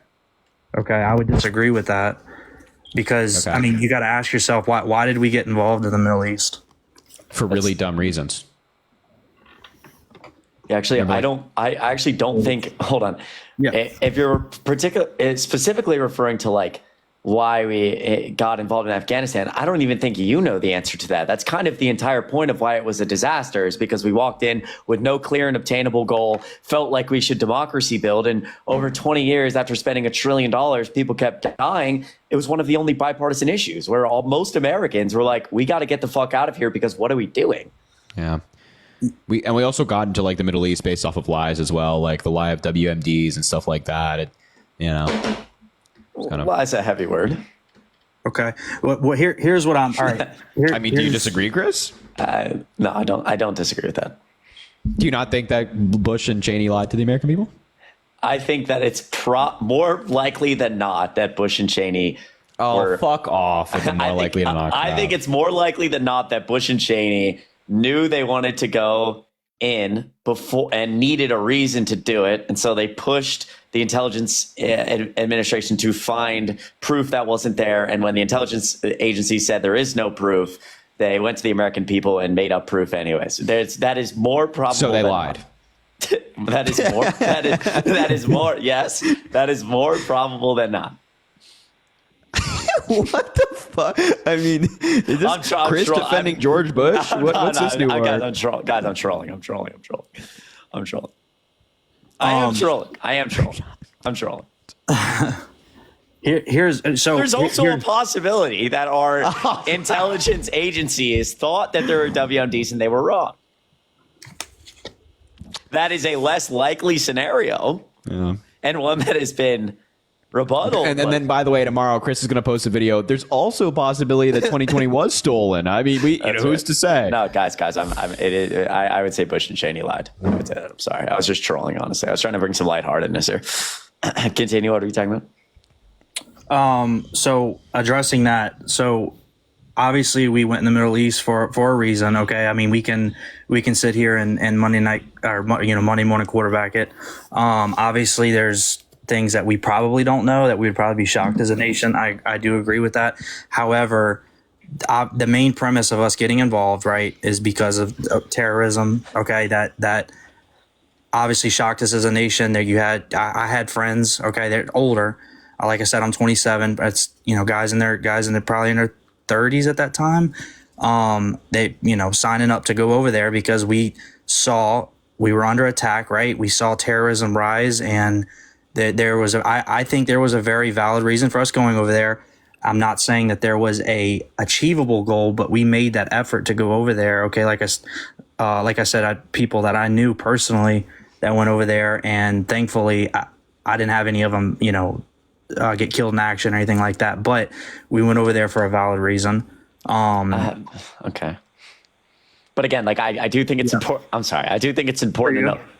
Not only in general do I like this. I agree that like the reason wasn't valid, but again, it's important to note that like Afghanistan is a different scenario than like Iraq, right? Like this was pretty like long standing, and like walking into a place like Afghanistan is a lot different than like, 9/11 happens, and then what? We're like Saddam Hussein has WMDs, so we walk in, we topple the government, and then what? We're like, oh, okay, let's just start democracy building in Afghanistan because fucking maybe something bad will happen if we don't. Anyway, it doesn't matter. That's kind of on me. That's a very touchy topic, right? We don't, as Americans, we don't know the tensions that are there, right? We got involved probably prematurely. And obviously we see what's going on today with everything with Israel. There's a lot of tension there, and there's a lot of fighting over territory and stuff like that. I kind of want to switch it over, and hear what y'all think. So obviously I know y'all are big time supporters of Kamala and everything. How do y'all feel like we've treated immigration? Yes, I mean, that's a big topic that has been talked about. I think the Republicans bear the responsibility for the problem. Okay. Why? Because if the Democrats are identifying a problem at the border, as Joe Biden did by, introducing an immigration bill on day one of his presidency, and the Republicans blocked that bill. And then in 2023, the Democrats worked with Republicans, including a Republican senator called James Lankford, who was endorsed by Donald Trump, on a bipartisan bill. And they would invest more in Border Patrol, immigration courts, giving the president the ability to shut down the border, and more. And Republicans blocked that bill. So you can no longer claim that the Democrats are the problem if the Republicans are the ones standing in the way, even standing in the way of bipartisan reform. So that's why I say Republicans own the issue. It's their fault. You can't, like, in any other circumstance, when this logic is applied, you'd say, like, the person blocking the reform is at fault. So, okay, but even if we go back, to under Obama, there were things that were being put into effect. Okay, like the capture and release, stuff like that, important things that Obama had put in place, and that moved on to under Kamala and Joe. I mean, they were openly supporting that, and now we see it's festered into a very big issue. Right, we have a ton of illegal immigrants in this country, and it's stressing our, I say infrastructure. It's stressing like all this money that's going that we're having to put into supporting these people that are coming over, and obviously our borders are not secure. I mean, can we all agree on that? Our borders are in shambles. Well, I think the question is what is your definite like? I think I disagree with the premise of the question. Were our borders in shambles under Donald Trump? I mean, yeah, they were. Okay, so the border was an issue under Trump as well. Yes, and he didn't fix it for 4 years. No, so I'm not saying he didn't fix it in 4 years. I'm saying that progressive, obviously, like y'all said, in government, nothing's immediate. We can't expect immediate results, right? But under Trump, there were things in place that would have made the situation better, but obviously it couldn't have been solved in 4 years. But it has gotten worse. The immigration has gotten worse. I mean, the numbers, you can't. Then if the immigration has gotten worse and it's the Democrats' fault, what policy was put in place to make, or policies or legislation signed that made it worse? Well, like I just mentioned, the whole catch and release. Well, like catch I would argue like I don't think that like any of those policies had like such a substantial effect on like things like how many people were removed from the country. Like if we actually look at Border Patrol data, we see that like Joe Biden removes the exact same amount of people, actually just a slightly higher percentage of people than Donald Trump. Like if 5 million people come across the border, Joe Biden statistically is removing about 2.5 million of them. And so like and that's really not that much different than Donald Trump. So like I don't think that like there's much data that any of those policies like really changed the outcomes at the border. Okay. What's the reason for the border patrol? I guess the union. What's the reason for them not supporting Kamala then? First of all, it's Kamala. Also, it's Kamala, like a comma in a sentence, and then just law. Kamala. Well, I'll call her Harris if it makes you feel better. Yeah, you can call her Madam Vice President or Madam President soon, or no, I'll just Harris, call her Harris. That's fine. Okay. Yeah. So the board. So just to be clear, it's the Border Patrol Union that endorsed Donald Trump. It's not the Border Patrol, obviously, because it's a government agency. They don't. As I said, yeah, the union. Yeah. Yeah. So they support Donald Trump because this is like Trump's entire campaign. He just talks about immigration. And the Border Patrol Union is historically more conservative, so it obviously makes sense as to why they would side with the Republican candidate. But it's also important to note that the Border Patrol Union endorsed the bipartisan border bill that Kamala Harris, Joe Biden, and Democrats and Republicans put forward that Donald Trump killed. So if we're valuing the endorsement or the approval of the Border Patrol Union, then I think we should be passing the policy that they wanted to get passed and not be voting for the person who killed that policy when it comes to immigration. Okay, I mean, look, I'm just going off of what that's a fact that the union doesn't support her. So I'm wondering if you're saying that she's, if she has them in mind, right? They're basically saying she's not supporting us. We need help. She's not doing anything to fix the issue. She hasn't visited us. She hasn't we haven't seen her. That's not true. She has visited the border.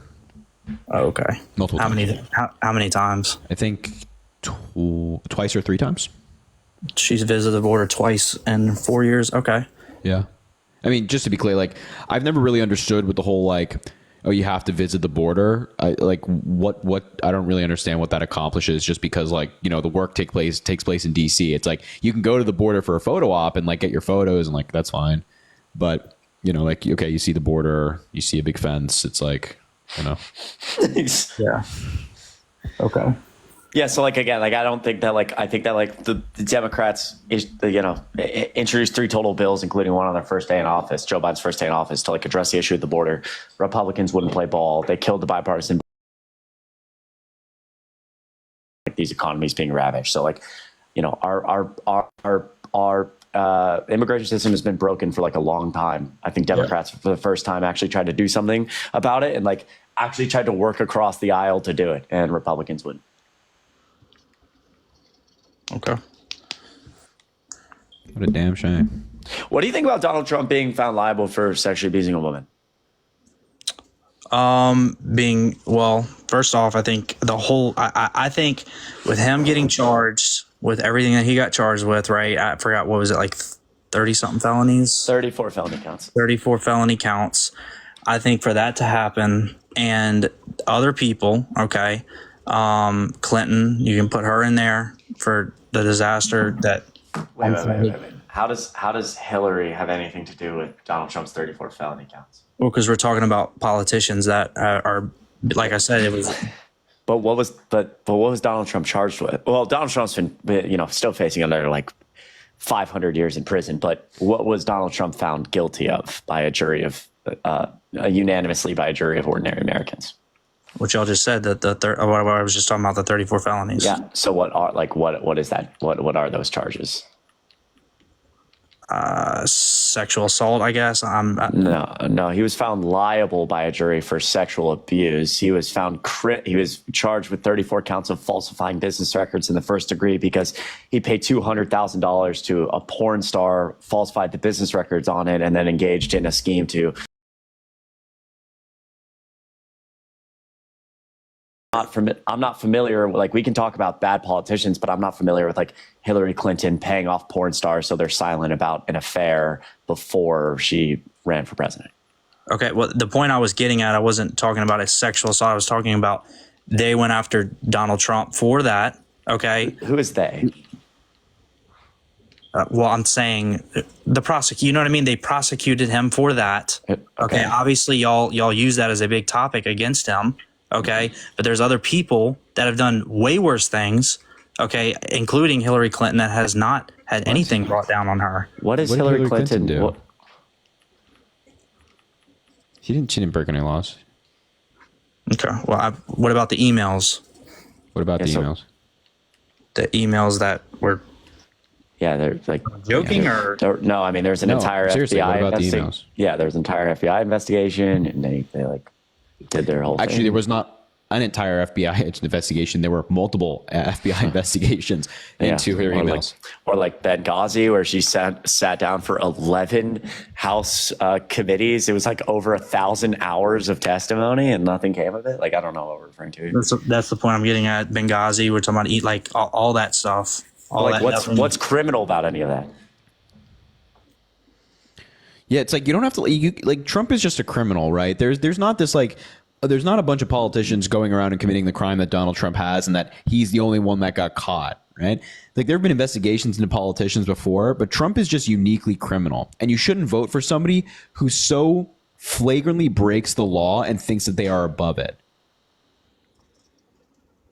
That's all it's not a radical point, is it? No. It's 100% not a radical point. I'm not saying, I don't think anybody would say the man's perfect. Obviously, you got those people that are Trump or die. I get that. There are people that say that, but I'm not saying Trump's perfect by any means. Okay. So like, I guess then the question becomes like, what's like the line? What's the line for you? Like, why? So he's a convicted felon, and it's like, okay, well, everybody commits felonies, I guess. But then like, he's found liable by a jury for sexually abusing a woman, liable for defaming that woman, liable for defaming that woman again, brags about sexually abusing a woman. Is that not a line? Is that not like unacceptable to you? No, I'm not saying that's not a line here. You do realize there's a difference between being held liable and actually being charged with that, correct? Yeah, I do. But I mean, again, I don't know. So remember, you're innocent until proven guilty. Okay. So before we jump the gun, let's not act like they're not going to come back and say he's not guilty of this. Okay, well, first of all, that case is already over, right? He's been found liable of sexual abuse, defamation, and sexual abuse, defamation twice.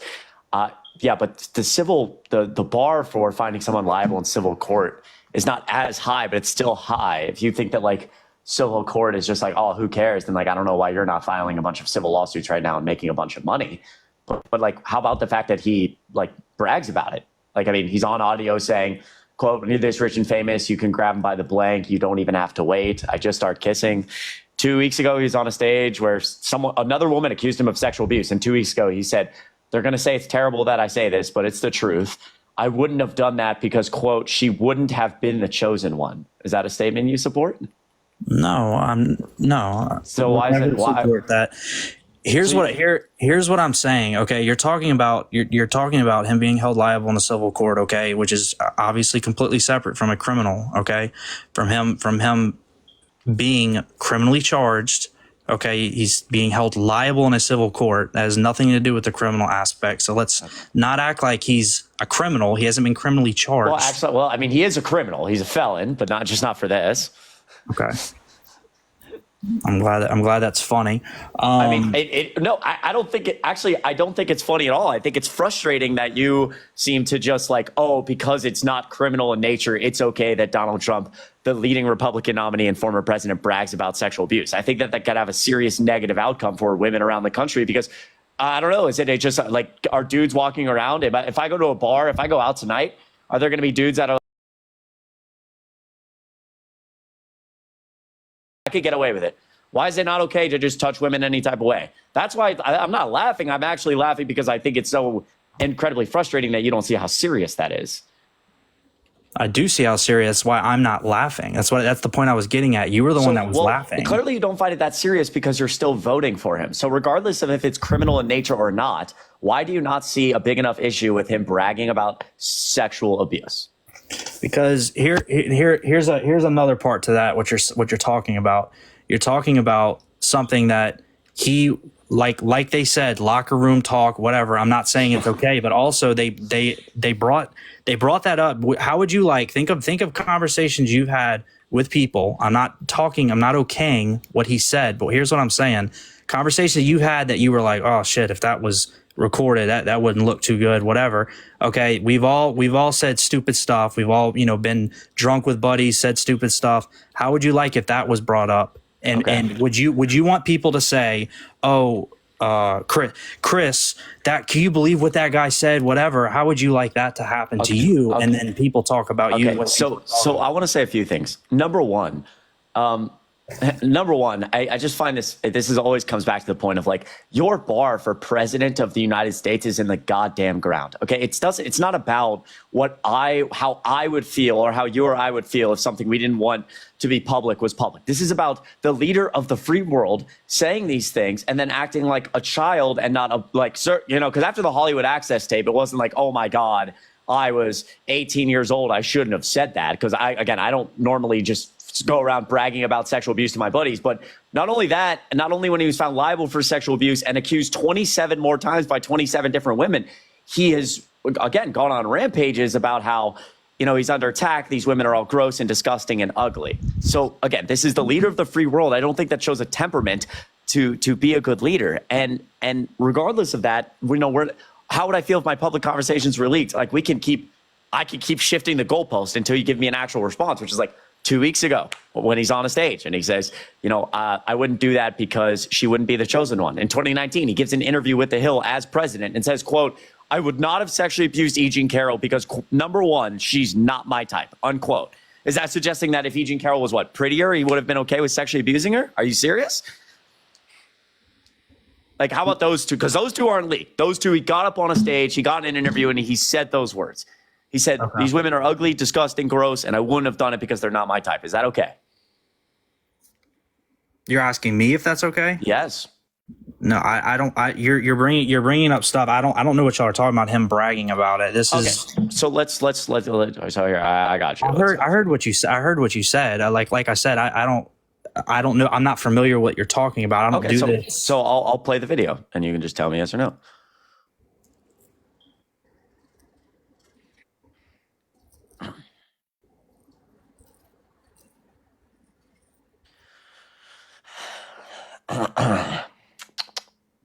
What happened? Why is it quiet? Because I'm going to play a video because he said he wasn't familiar with Trump bragging about sexual abuse. So the audio tape, was just leaked, and apparently we all just brag about sexual abuse in private. But that's when I first. So this was less than a month ago. This case involved a woman who wrote a book, and I guess she said something in the book. As far as I know, I never met her. There was never a claim. There was never a police. I know it's true. There was never a claim. There was never a police report. There was never anything mentioned. There was never publicity 30 or 40 years ago, whenever it took place. Wait, hold on. 90% of sexual assault. This part of the same interview. So let me just find the part. I think it's right here. When a jury says he's sexually numerous, there were two witnesses, commercial flight, and we became very intimate. After 15 minutes, and then she changed the practicality of this. I'm famous. What are the chances of that happening? But here you go. It's right here. What are the chances of that happening? What are the chances? And frankly, I know you're going to say it's a terrible thing to say, but it couldn't have happened. It didn't happen. And she would not have been the chosen one. She would not have been the chosen one. That was less than a month ago. That's his response to someone accusing him of sexual abuse. Okay, and him saying she would not be the chosen one. What's the? I don't understand. Him talking about her. I'm asking if you support that statement. Her not being the chosen one. Mm-hmm. I don't know what it's, and I don't know the context. Yeah. So he's been accused of sexual abuse. He says that the story is impractical, but not only that. Quote. She would not have been the chosen one. Okay. What are you asking? Yeah, Yeah, so I think like exactly what like Donald Trump is like referring to here. He's like, in fact, well, maybe actually you don't, but you can agree that like it's a horrible thing to say. I will agree that Trump puts his foot in his mouth. What I think the problem we're having here is y'all are on here, okay. Y'all are both avid Trump haters. That's a fact, right? I'm sure y'all will admit to that. He's a convicted felon who we just played an audio tape of less than a month ago saying, I wouldn't have sexually abused a woman because she wasn't pretty enough.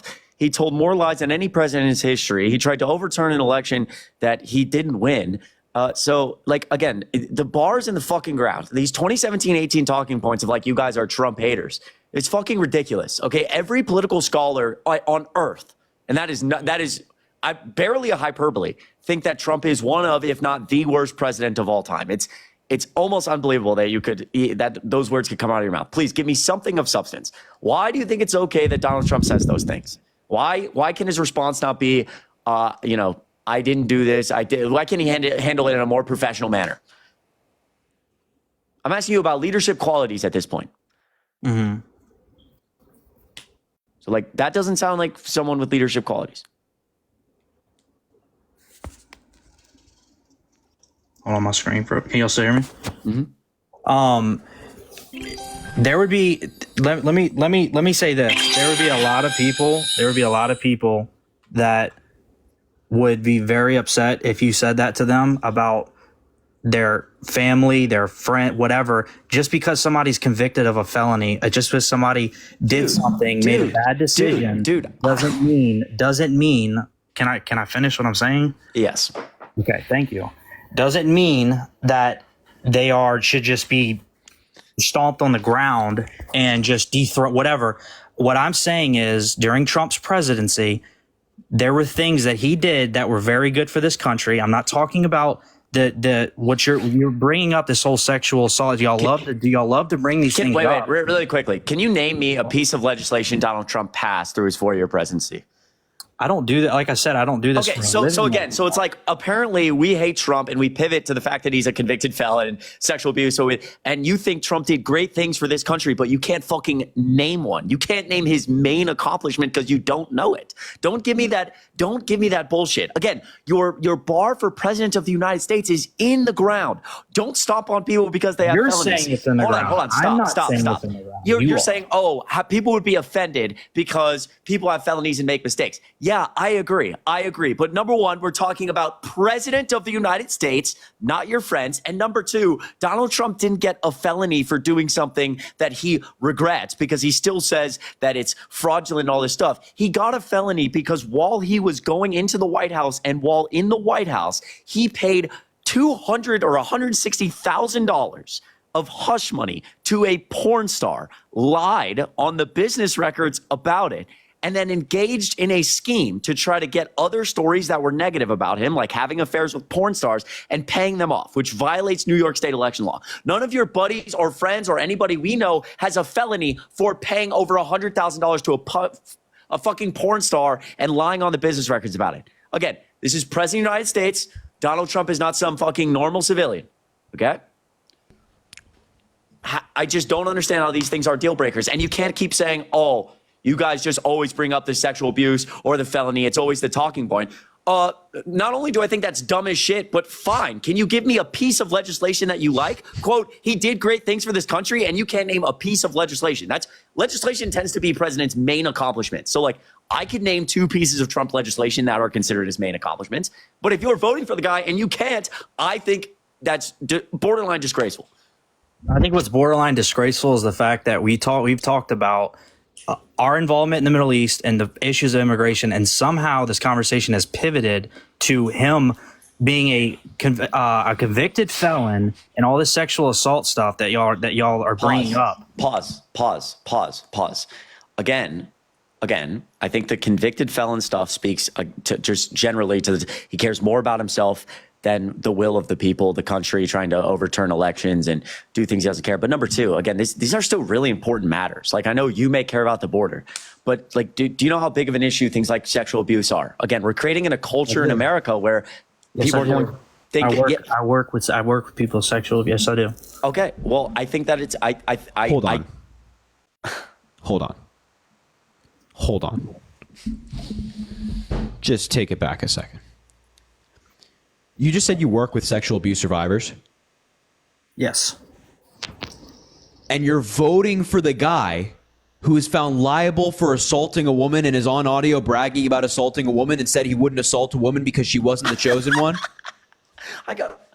Of course, I get a fucking violation for that, man. That's so stupid.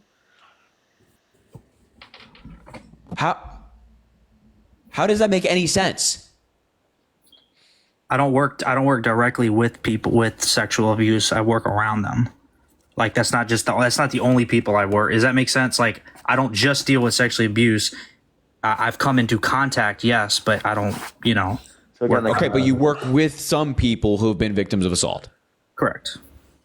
So even working with some people who are victims of assault, you're voting for the guy who assaults women. How does that make any sense? What would those people that you work with think about that? Here's the point I'm trying to get to, guys. Y'all keep bringing this up because I guess this is the most important thing. I guess this is what gets y'all views and what makes y'all. It's not. Stop. So can you pause for a second? Listen. You keep saying pause. You keep saying pause. I'm going to let you finish. I'm going to say one more thing. I'm going to say one more thing, and then I'm going to say one more thing. Go right and then I'm going to let you speak.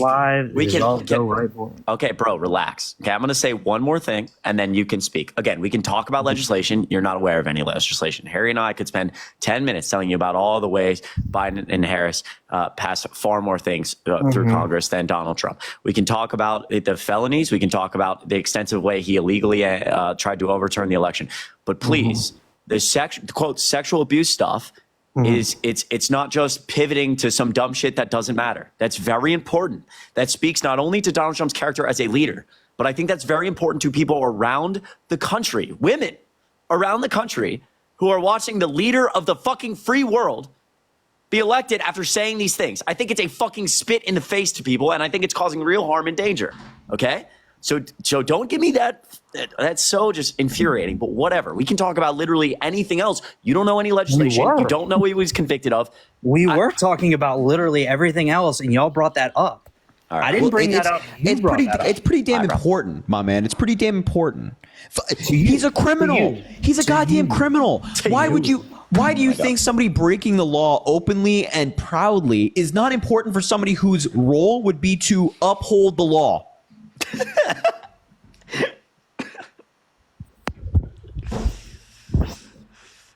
You gonna say something or just sit there with a dumb look on your face, Harry? I'm gonna sit here with a shocked look on my face because goddamn, we're operating with the not the sharpest tool in the shed here.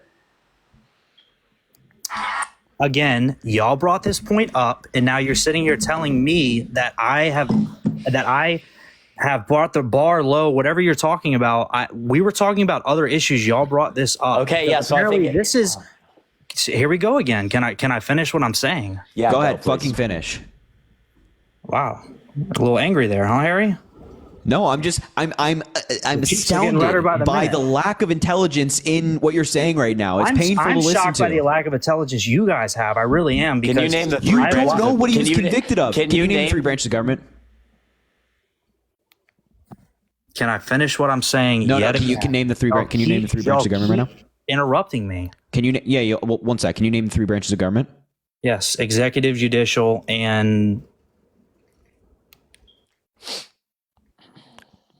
it's our intelligence. I don't do this for a living. Well, no. That's not. Hey, buddy, champ. Listen up. It's not that you don't do it for a living. It's that you would say things insulting our intelligence, and then not realize what the fuck you're talking about up here, not knowing any court cases or legislation or the three branches of government. Y'all love to turn these things. You asked me why I'm voting MAGA. I brought up very simple points. I'm not getting into policy and all this bullshit that y'all are literally getting paid to do. Get on here. Who's paying us? Oh my God, here we go. Who's paying us? Okay. If we're just gonna sit here and disagree, you asked me why I'm MAGA. I'm giving you valid reasons why. They're not valid. Okay, yeah. And well, I'm sorry you feel like they're not valid, but you're inviting people on here to discuss. But you also have to understand that this is an open. This is an open forum, so there are a number of policy positions and views that are going to get brought up. So the fact that your guy is a convicted felon is fair game, and you can't just say, "Well, I don't like the point, so you guys can't bring it up." It's like, what is that weak shit? All we asked was like, why that's not why that's not a line? Like, why is that? How he, like, at what point, like, essentially what I was trying to get to is like, what could Donald Trump do that would make you not vote for him? Because it sounds like nothing. That was not the point at all. Nobody ever said that. What could he not do to vote for him? You asked me why I'm MAGA. I'm telling y'all, we're talking about topics. You switch it to, well, hold on, he's a convicted felon of sexual assault. We weren't even talking about that, but apparently that's the dirt. That's the dirt that gets brought up in every conversation. Oh my God, That's dude! all I brought it up. man. Shut up for a second. I brought it up because I thought it was important. The answer is you don't really care. That's fine. We can move on to something else. If you have a piece of legislation, please we can go on to any topic. The reason I brought it up was not because to make money or to get views. I think it's important that the leader of the free world has been found liable for sexually abusing a woman, brags about it, is a convicted felon. If that's not an issue you don't care about, fine. I don't care. We can move to something else. I was just trying to push you of like, hey, why is this not a deal breaker for you? You know, I talked to somebody today who told me, he said, I'm on my brother's account right now. You talk to my brother. I spent 2 months trying to convince him to vote for Donald Trump. And he came in the house yesterday and he told me he voted for Kamala Harris. And I looked at him shocked. And I said, why did you vote for Kamala Harris? I thought you were voting for Donald Trump. And he said, well, I talked to this guy on TikTok that told me Donald Trump was found liable for sexual abuse. All this comes around to the brother saying, he told me the name of your account. I got to hear this. I'm not okay with dudes touching women any type of way. I was going to vote for Trump tomorrow, but I didn't know he's been found liable for sexual abuse. Can you tell me about it? So we had an entire conversation. And in the end, he was like, I'm voting for Kamala Harris because that's a line too far. The whole point in that was that's what, I don't know, 90% of fucking morally normal people do. And I was surprised that that's just not a line for you. And that's fine. Now we can move to a different conversation. I hope that clears up why I brought that up. Okay. What would y'all like to move to? Whatever you want. It's we don't want to bring up any. We don't want to bring up anything that offends you. Yeah, we don't want to bring up ridiculous points. So please. Well, you sat on the same point, just going in circles, telling me that I don't have an issue with that. What is wrong with you? The whole thing. You're the one that brought that up, and you're trying to corner me on it. I'm not. What are you even talking about? Holy shit! I'm not trying to corner you on it. It's just like it's super simple to be like, Eric, I think of the animal. It's really simple to be like, yeah, I'm not going to vote for criminals, and I won't vote for people who assault women. It's really that. Like that's not cornering you. That's just a really simple position to take. Me and Chris agree that we would not vote for a criminal. We would not vote for somebody who assaults women. You do not agree with those basic principles. That's all. And that's very strange to us. That's all. We're just very confused as to why you would vote for somebody whose job is to uphold the laws, who has broken the laws. So what would you like to move to? It's on y'all. What y'all want to move to? All right, bro. It's all running the show. All right, bro. Either you pick a topic or we'll move on to somebody else. Let's move on to... Why do you think the economy? Did we talk about the economy? Inflation. Yeah. Yeah. So how did the Biden-Harris administration cause inflation? I don't know how it caused inflation.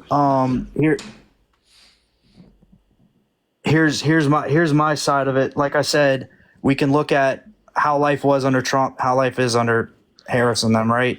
Everything's more expensive. Yeah. So people are struggling. You can't deny what the facts are. You can't deny how people are living now and how people were living. Got it. So let me give you a quick example of something. The consumption of margarine, which is a butter-like cooking spread, the consumption of margarine in Maine over the last 10 years correlates perfectly with the divorce rate. Perfectly. As people consume more margarine, more people get divorced at a perfect rate. Nobody right now is saying margarine, the cooking like spread, is causing divorce. That's called correlation without causation, right? So I don't really care about your perspective. I care about the general facts of the matter, which is there is no economic data to support the fact that Biden or Harris and their legislation was the main cause of inflation. The main cause of inflation was supply and demand issues from COVID. And right now, because of Biden-Harris legislation, a lot of it, what Harris played a direct role in, is the reason we have the strongest economy in the world right now by far. Inflation is sub 2.5%. The S&P 500 has hit 44 all-time highs. We had the fastest growing GDP in the world last year. We're on track to double the next nation below us this year with the fastest growing GDP in the world. We have one of the lowest unemployment rates. We've created more jobs under Joe Biden, even accounting for the jobs that, quote, came back after COVID. Even accounting for that, Joe Biden has created more jobs. The economy has grown faster. He's created more manufacturing jobs. He's borrowed less money than Donald Trump and ran the deficit less high. So I would argue that like the Biden-Harris administration did much better on the economy, and the cause of inflation was not them. Okay, so then what was it? Supply and demand issues. Can you expand on that? Yeah, sure. So let's like take gas as an example. So under Donald Trump, toward the end of his administration in 2020, gas was like $1.50 or $1.20 or maybe even $1. And the reason this is because, during the pandemic, everybody around the world was locked inside. And so demand for oil was really low. And when demand for oil was really low, everybody cut their supply because people who were supplying oil weren't making any money. So they were like, we're not going to supply oil anymore. So when barrels of oil were being traded on the global market under the late part of Donald Trump's presidency, they were trading for like $10, $20, sometimes $0 a day on the global market, when normally they're trading between like $70 and $125. So nobody wanted oil. There's no demand for oil. Joe Biden gets in office, the vaccines roll out, and because of the stage of the pandemic, everybody all of a sudden goes outside. There's a massive spike in the demand for oil. Everybody needs things like gas, and demand is really high, but supply is still really low because nobody around the world is producing oil. It takes like 6 months to a year to even like get that process from start to finish. You got to get the oil out of the ground and refine it and get it on the market. So when demand is really, really high for something like oil and supply is really, really low, that causes inflation. That same premise can be applied to like other things at the grocery store, because like supply chains were broken. A lot of people weren't working. People were locked inside. A lot of people were dying and sick. And so we had little supply of a lot of these goods, and the demand was really high, and that causes inflation. Right. So I appreciate you explaining it, breaking it down. What I asked was, why is inflation higher now than when it was under Trump? Yeah, sure. So, I mean, inflation right now is 2.5%. So we're getting close to like the, 2% target. But again, I think that like, as Harry said earlier in the live, inflation in general is like a lagging indicator. So I think that like once inflation, came up toward like 9 and 10%, we objectively, comparative to the rest of the world, like our inflation came down the fastest. There's still other European countries with higher inflation rates than us. And if countries have a lower inflation rate than us, they have other major problems, like their GDP isn't growing or their labor participation rate is low. And so like, it's just taken a lot of work to like, we had to, obviously took time in 2022 to like fix those supply chain issues. And then, after that, as like inflation started to come down, and it's been a process ever since then to like just kind of suck more money out of the economy. Right. Mm-hmm. But I think sorry, go ahead. No. So that's what I'm saying. So basically what you're saying is it had nothing to do with Kamala and them? Yeah, that's sick. I'll shout at Ricky. I'm not saying it had nothing to do with them. I'm saying the main cause of inflation was not Biden-Harris. And I would also argue that like the reason we have the strongest economy in the world by far is because in the most divided time in history, the Biden-Harris administration passed more legislation through Congress, fiscal legislation, than like any administration in like American history potentially. Right. I mean, we're constantly growing. That makes sense. Like I just think that like it's important comparatively to Donald Trump, who passed like almost no legislation and had a less divided Congress. But somehow we were safer. We could afford more. Well, I think we taught, but again, like I think that like a cause and effect is super important. So like if you can't name the cause for things like things being less expensive, then I would argue the main economic cause may become like the Barack Obama presidency. I mean, he signed an $830 billion Recovery Act of 2009 that led to 72 straight months of private sector job growth. So the economy was pretty fucking strong when Donald Trump got in office, unless again, you have some like major piece of legislation you can name under Trump that was like it's just like a really, really shifted our economy in a different way. I can name a lot of those for Biden Harris. Okay. What the point I'm getting at is under, so let's just say what you said. It was strong when Obama left. Trump got the easy. He came in. It was easy street, right? Led the country for 4 years, and then Kamala and them came in, and it was bad when he handed it off to them. The economy? Yeah. Well, I mean, objectively, yes, actually. I mean, the unemployment rate when Donald Trump left office was like, I don't know what the exact, like 12% or something. I mean, Donald Trump statistically is the worst jobs president ever. He's one of only 2 presidents to lose more jobs than he gained during his presidency, minus 3 million. So yeah, I mean, the Biden-Harris administration got handed, and I'm not, and again, I'm agreeing that we can identify outside causes that aren't just the president. So like, obviously, I don't think Donald Trump caused COVID. I think he like mishandled COVID, whatever, but that's like a different discussion. But yeah, objectively, like they were handed an economy with like a very high unemployment rate. Okay. I mean, yeah, we can't argue that COVID, messed everybody up. I wouldn't really blame Trump for that either. That's all I'm saying is the fact that things aren't affordable now. And I know that doesn't have everything to do with the president, but also there was nothing that he did to help it.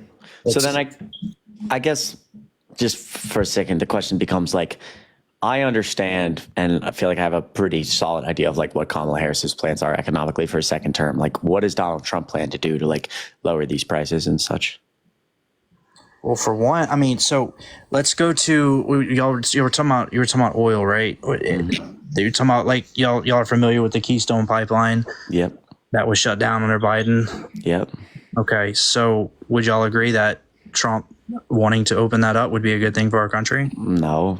Why would that be a good thing for our country? Why would it not be a good thing? Well, number one, I'm trying to figure out like where you're going with this. Like I know Trump says a lot, like drill, baby, drill. So is that what you're suggesting? We need to like drill more oil? Well, what I'm saying is that Keystone Pipeline, we can agree that's an asset to our country, correct? Well, I'm asking why is it an asset to our country? Because it's going to create. We're talking about the economy. Okay, so what's it going to do for you? It's going to. We're gonna drill more oil. It's going to create more revenue for us. We're not going to be getting it from the Middle East. So. Okay. So number one, wrong, because it's not our oil. It's Canadian oil that's being refined here. It was only like 10% complete when Joe Biden shut it down, but it's not our oil. So that's why I asked that question, because it's not going to create oil. Number two, you say we're not going to have to get oil from the Middle East. We are quote unquote, energy independent for the first time ever. Actually, for the first time, in 70 years. Right now, we are a net exporter of oil for the first time since World War II, meaning for once, we export more oil than we import. We are drilling more oil right now than ever before in human history. So I don't know how like Donald Trump claiming drill baby drill or opening up the Keystone Pipeline would really have much of an effect. You're talking about self-efficiency. We're using our oil. That's the literal definition of being self-efficient. Okay, yeah. So again, like we're producing like tons of oil right now. I think we have tons of oil. We have the Balkan fields. Yeah. So again, oil is under our feet. I know. So why did Donald Trump not produce as much oil as Biden and Harris? I don't know. Right. Okay. That's all. That's just. I'm just saying you got to like when Donald Trump. Let me just address something. When you're inviting people on here to openly talk about things, and then whenever somebody says, "I'm not really sure," you laugh and you act like you're more intelligent with shit like that. That's what turns people off to you guys. I don't know if y'all understand that. So it's that whole attitude let me just educate you on this real quick. So let me say something. So I've gotten this. We've gotten this comment a few times. Number one, I don't think I'm that smart. I don't think I'm smart in any given person. Again, I think that like respect is earned, not given, and I get a little bit frustrated, and I think it's fair to get frustrated when you are coming up here so defiantly in support of somebody that you seem to know nothing about. And when we get to the point of when I start drawing lines, Like, I have great conversations with Trump supporters, but when I'm like, hey, do you support this comment about sexual abuse? And you're like avoiding the question, that's when I start to get angry. That's when I start to lose respect, right? And I'm not trying to be a dick. I don't think I know more than you inherently. I'm just, maybe I shouldn't have chuckled in that particular moment, but I'm not trying to be a know-it-all. I get frustrated when you are you are voting and you, I don't know, want to act naive to some of these issues. It's not that I'm acting naive. It's the fact that I'm on a live with you and Harry, right? So I'm already in a situation where I'm having to basically explain things to both of y'all, and y'all are both bringing. The minute I say something, you're like pause. You bring something up, and then you're basically like laughing about it, and like let me let you in on a little secret, like I'm missing something here. I'm not missing the fact that life is harder after. At the tail end of Biden and Harris, than it was under Trump. I know. That's the fact that I'm getting at. And that's fine. I understand. Like, I get that. And that's not just me. I hope y'all do understand that. Dude, I'm a human being too. Like, you can ask Harry right now. In fucking 2022, Harry was paying for my plane flights to get places. I would fly to do content somewhere, and I would buy a one-way ticket because I didn't have enough money to come back. Right? I fucking get it. It's just I'm not so emotionally inept. I'm not so logically inept in life that when I see high prices for my car, I go, oh my God, it must be the president. I think a little bit fucking deeper than that. Yeah, be quiet, please. I think a little bit fucking deeper than that. You're not going to tell me to be quiet. I've been letting you speak the entire time. You're the one that's stopping me. All right. The point being is that I understand things have been harder, especially in 2021, 2022, getting into 2023. I'm arguing cause and effect. So when we start talking, I asked, what are Donald Trump's economic plans for a second term? You started to go into what I assume to be, we need to drill more oil. I'm saying, well, he's lying to you when he says that because we're drilling more oil than ever before in human history. I mean, the spigots are turned all the way up. There's no way that Donald Trump could increase oil production that much that would make that much of a difference. That's all I was trying to say.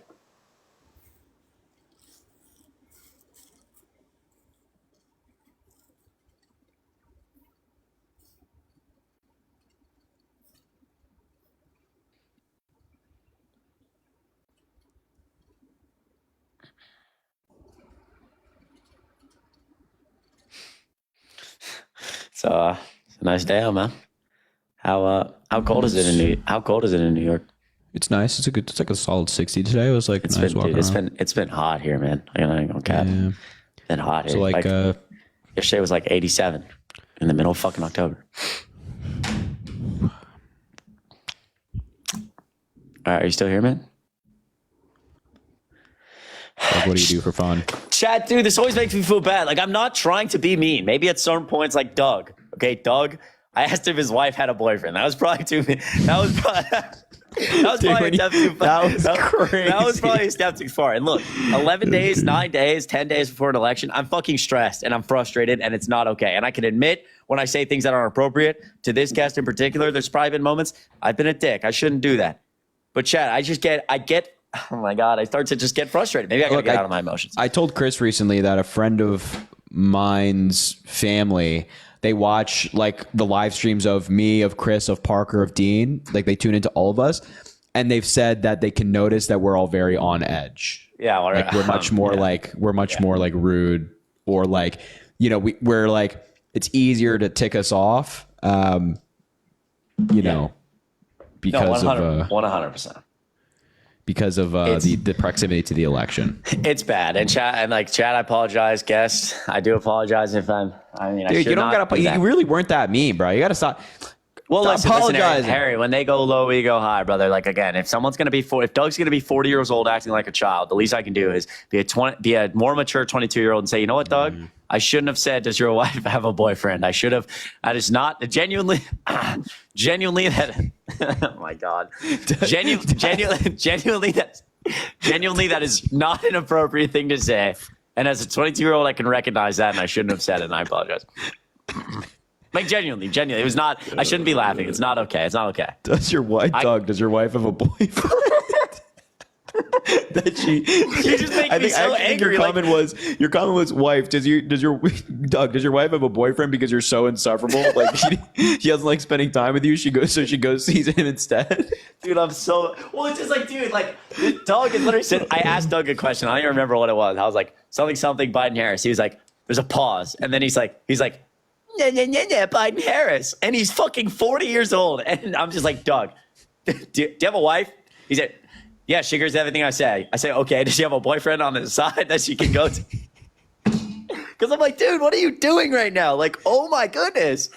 Dude, that was a crazy thing to say. Dude, I can't even hold you. That was a crazy thing to say, bro. It was not great. It was not my finest moment. I've had better moments. That's okay, man. That's okay. I mean, I don't, I don't think it was like, thank you, JW. I don't think it was like, it was obviously a joke. Like, you weren't being serious. Unless you have some insider information about.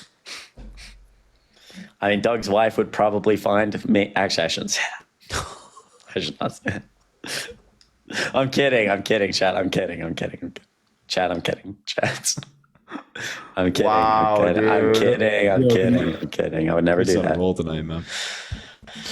Yo, are you here, man? We're feeling better. Yeah. I think I'm muted. I think I muted myself. Okay. Yeah. All right. We got off on the wrong foot, man. Let's try again. Nah, bro. Let's just wrap this conversation up, bro.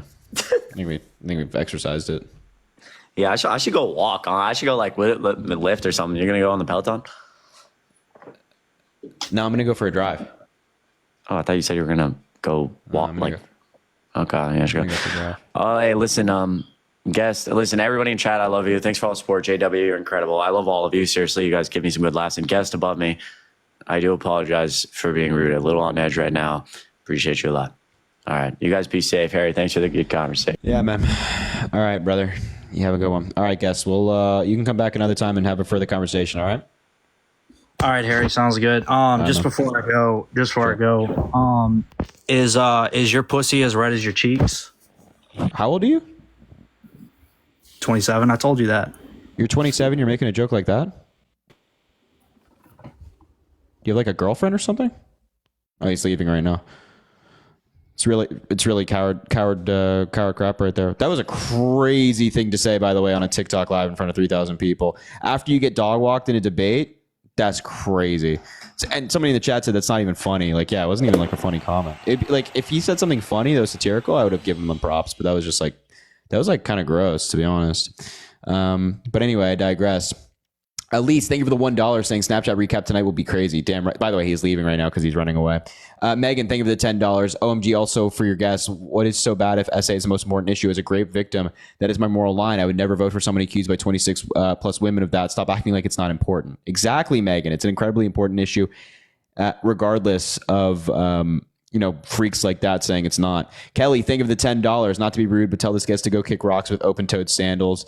I don't think it's a bad idea, Kelly. Don't think it's a bad idea. Megan, again, with another $15. Accused by 26 women, held civilly liable, brags about essay on audio, degrades women, never apologizes. As a great victim, it disgusts me this election. Is it all close? And I hate hearing people try to defend that. Thank you, Harry and Chris, for what you do. Megan, I appreciate that. And thank you for being here. And thank you for supporting the live. It means a lot. Sophia, thank you for the $2. And NYC, go to Northeastern.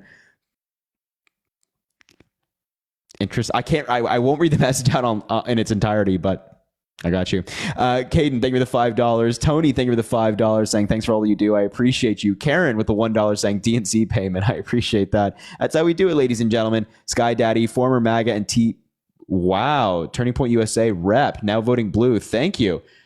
Interesting. Former Turning Point USA rep. That's kind of interesting.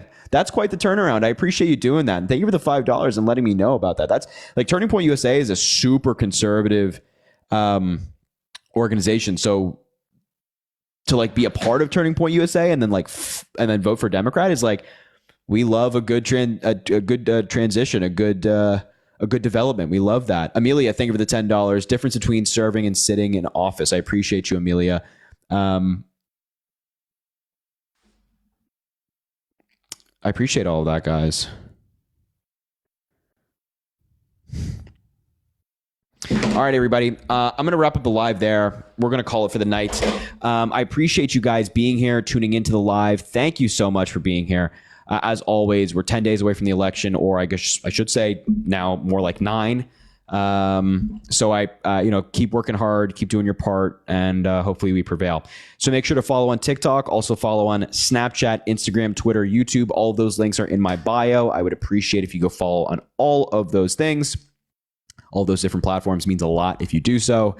And definitely Snapchat. I do a nightly recap of the live stream on Snapchat. I do craziest / funniest moment of the live. So if you want to go check that out on Snapchat, that'd be great. Snapchat, link in bio, Twitter, Instagram, YouTube, all that good stuff. Check it out if you'd be so kind. And finally, everybody, guys, have a great day tomorrow. It's a Sunday tomorrow. So watch some Sunday football, enjoy, see some people you love, see some people you care about, tell them you love them, tell you care about them. And I think we'll leave it there. So everybody go raid. Who do we got? Who's live right now? We have Isaiah's live and Parker is live. So go raid Parker Get a Job or Isaiah R. Martin. They're both live. They're both doing TikTok debates right now. Parker Get a Job, Isaiah R. Martin. They're both live. Go raid them.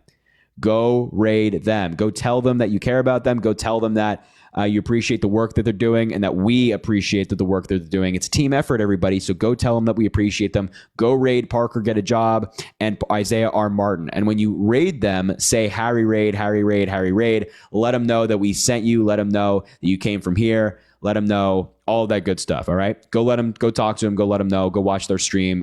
They're doing debates and you'll enjoy. All right, everybody. I appreciate you guys. Have a great rest of your night. We will talk soon. All right, everybody. I appreciate you all.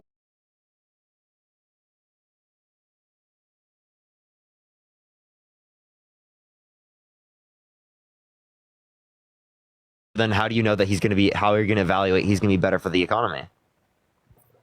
And thank you so much for the Harry raid, everyone. I really appreciate it. Thank you so much, Harry.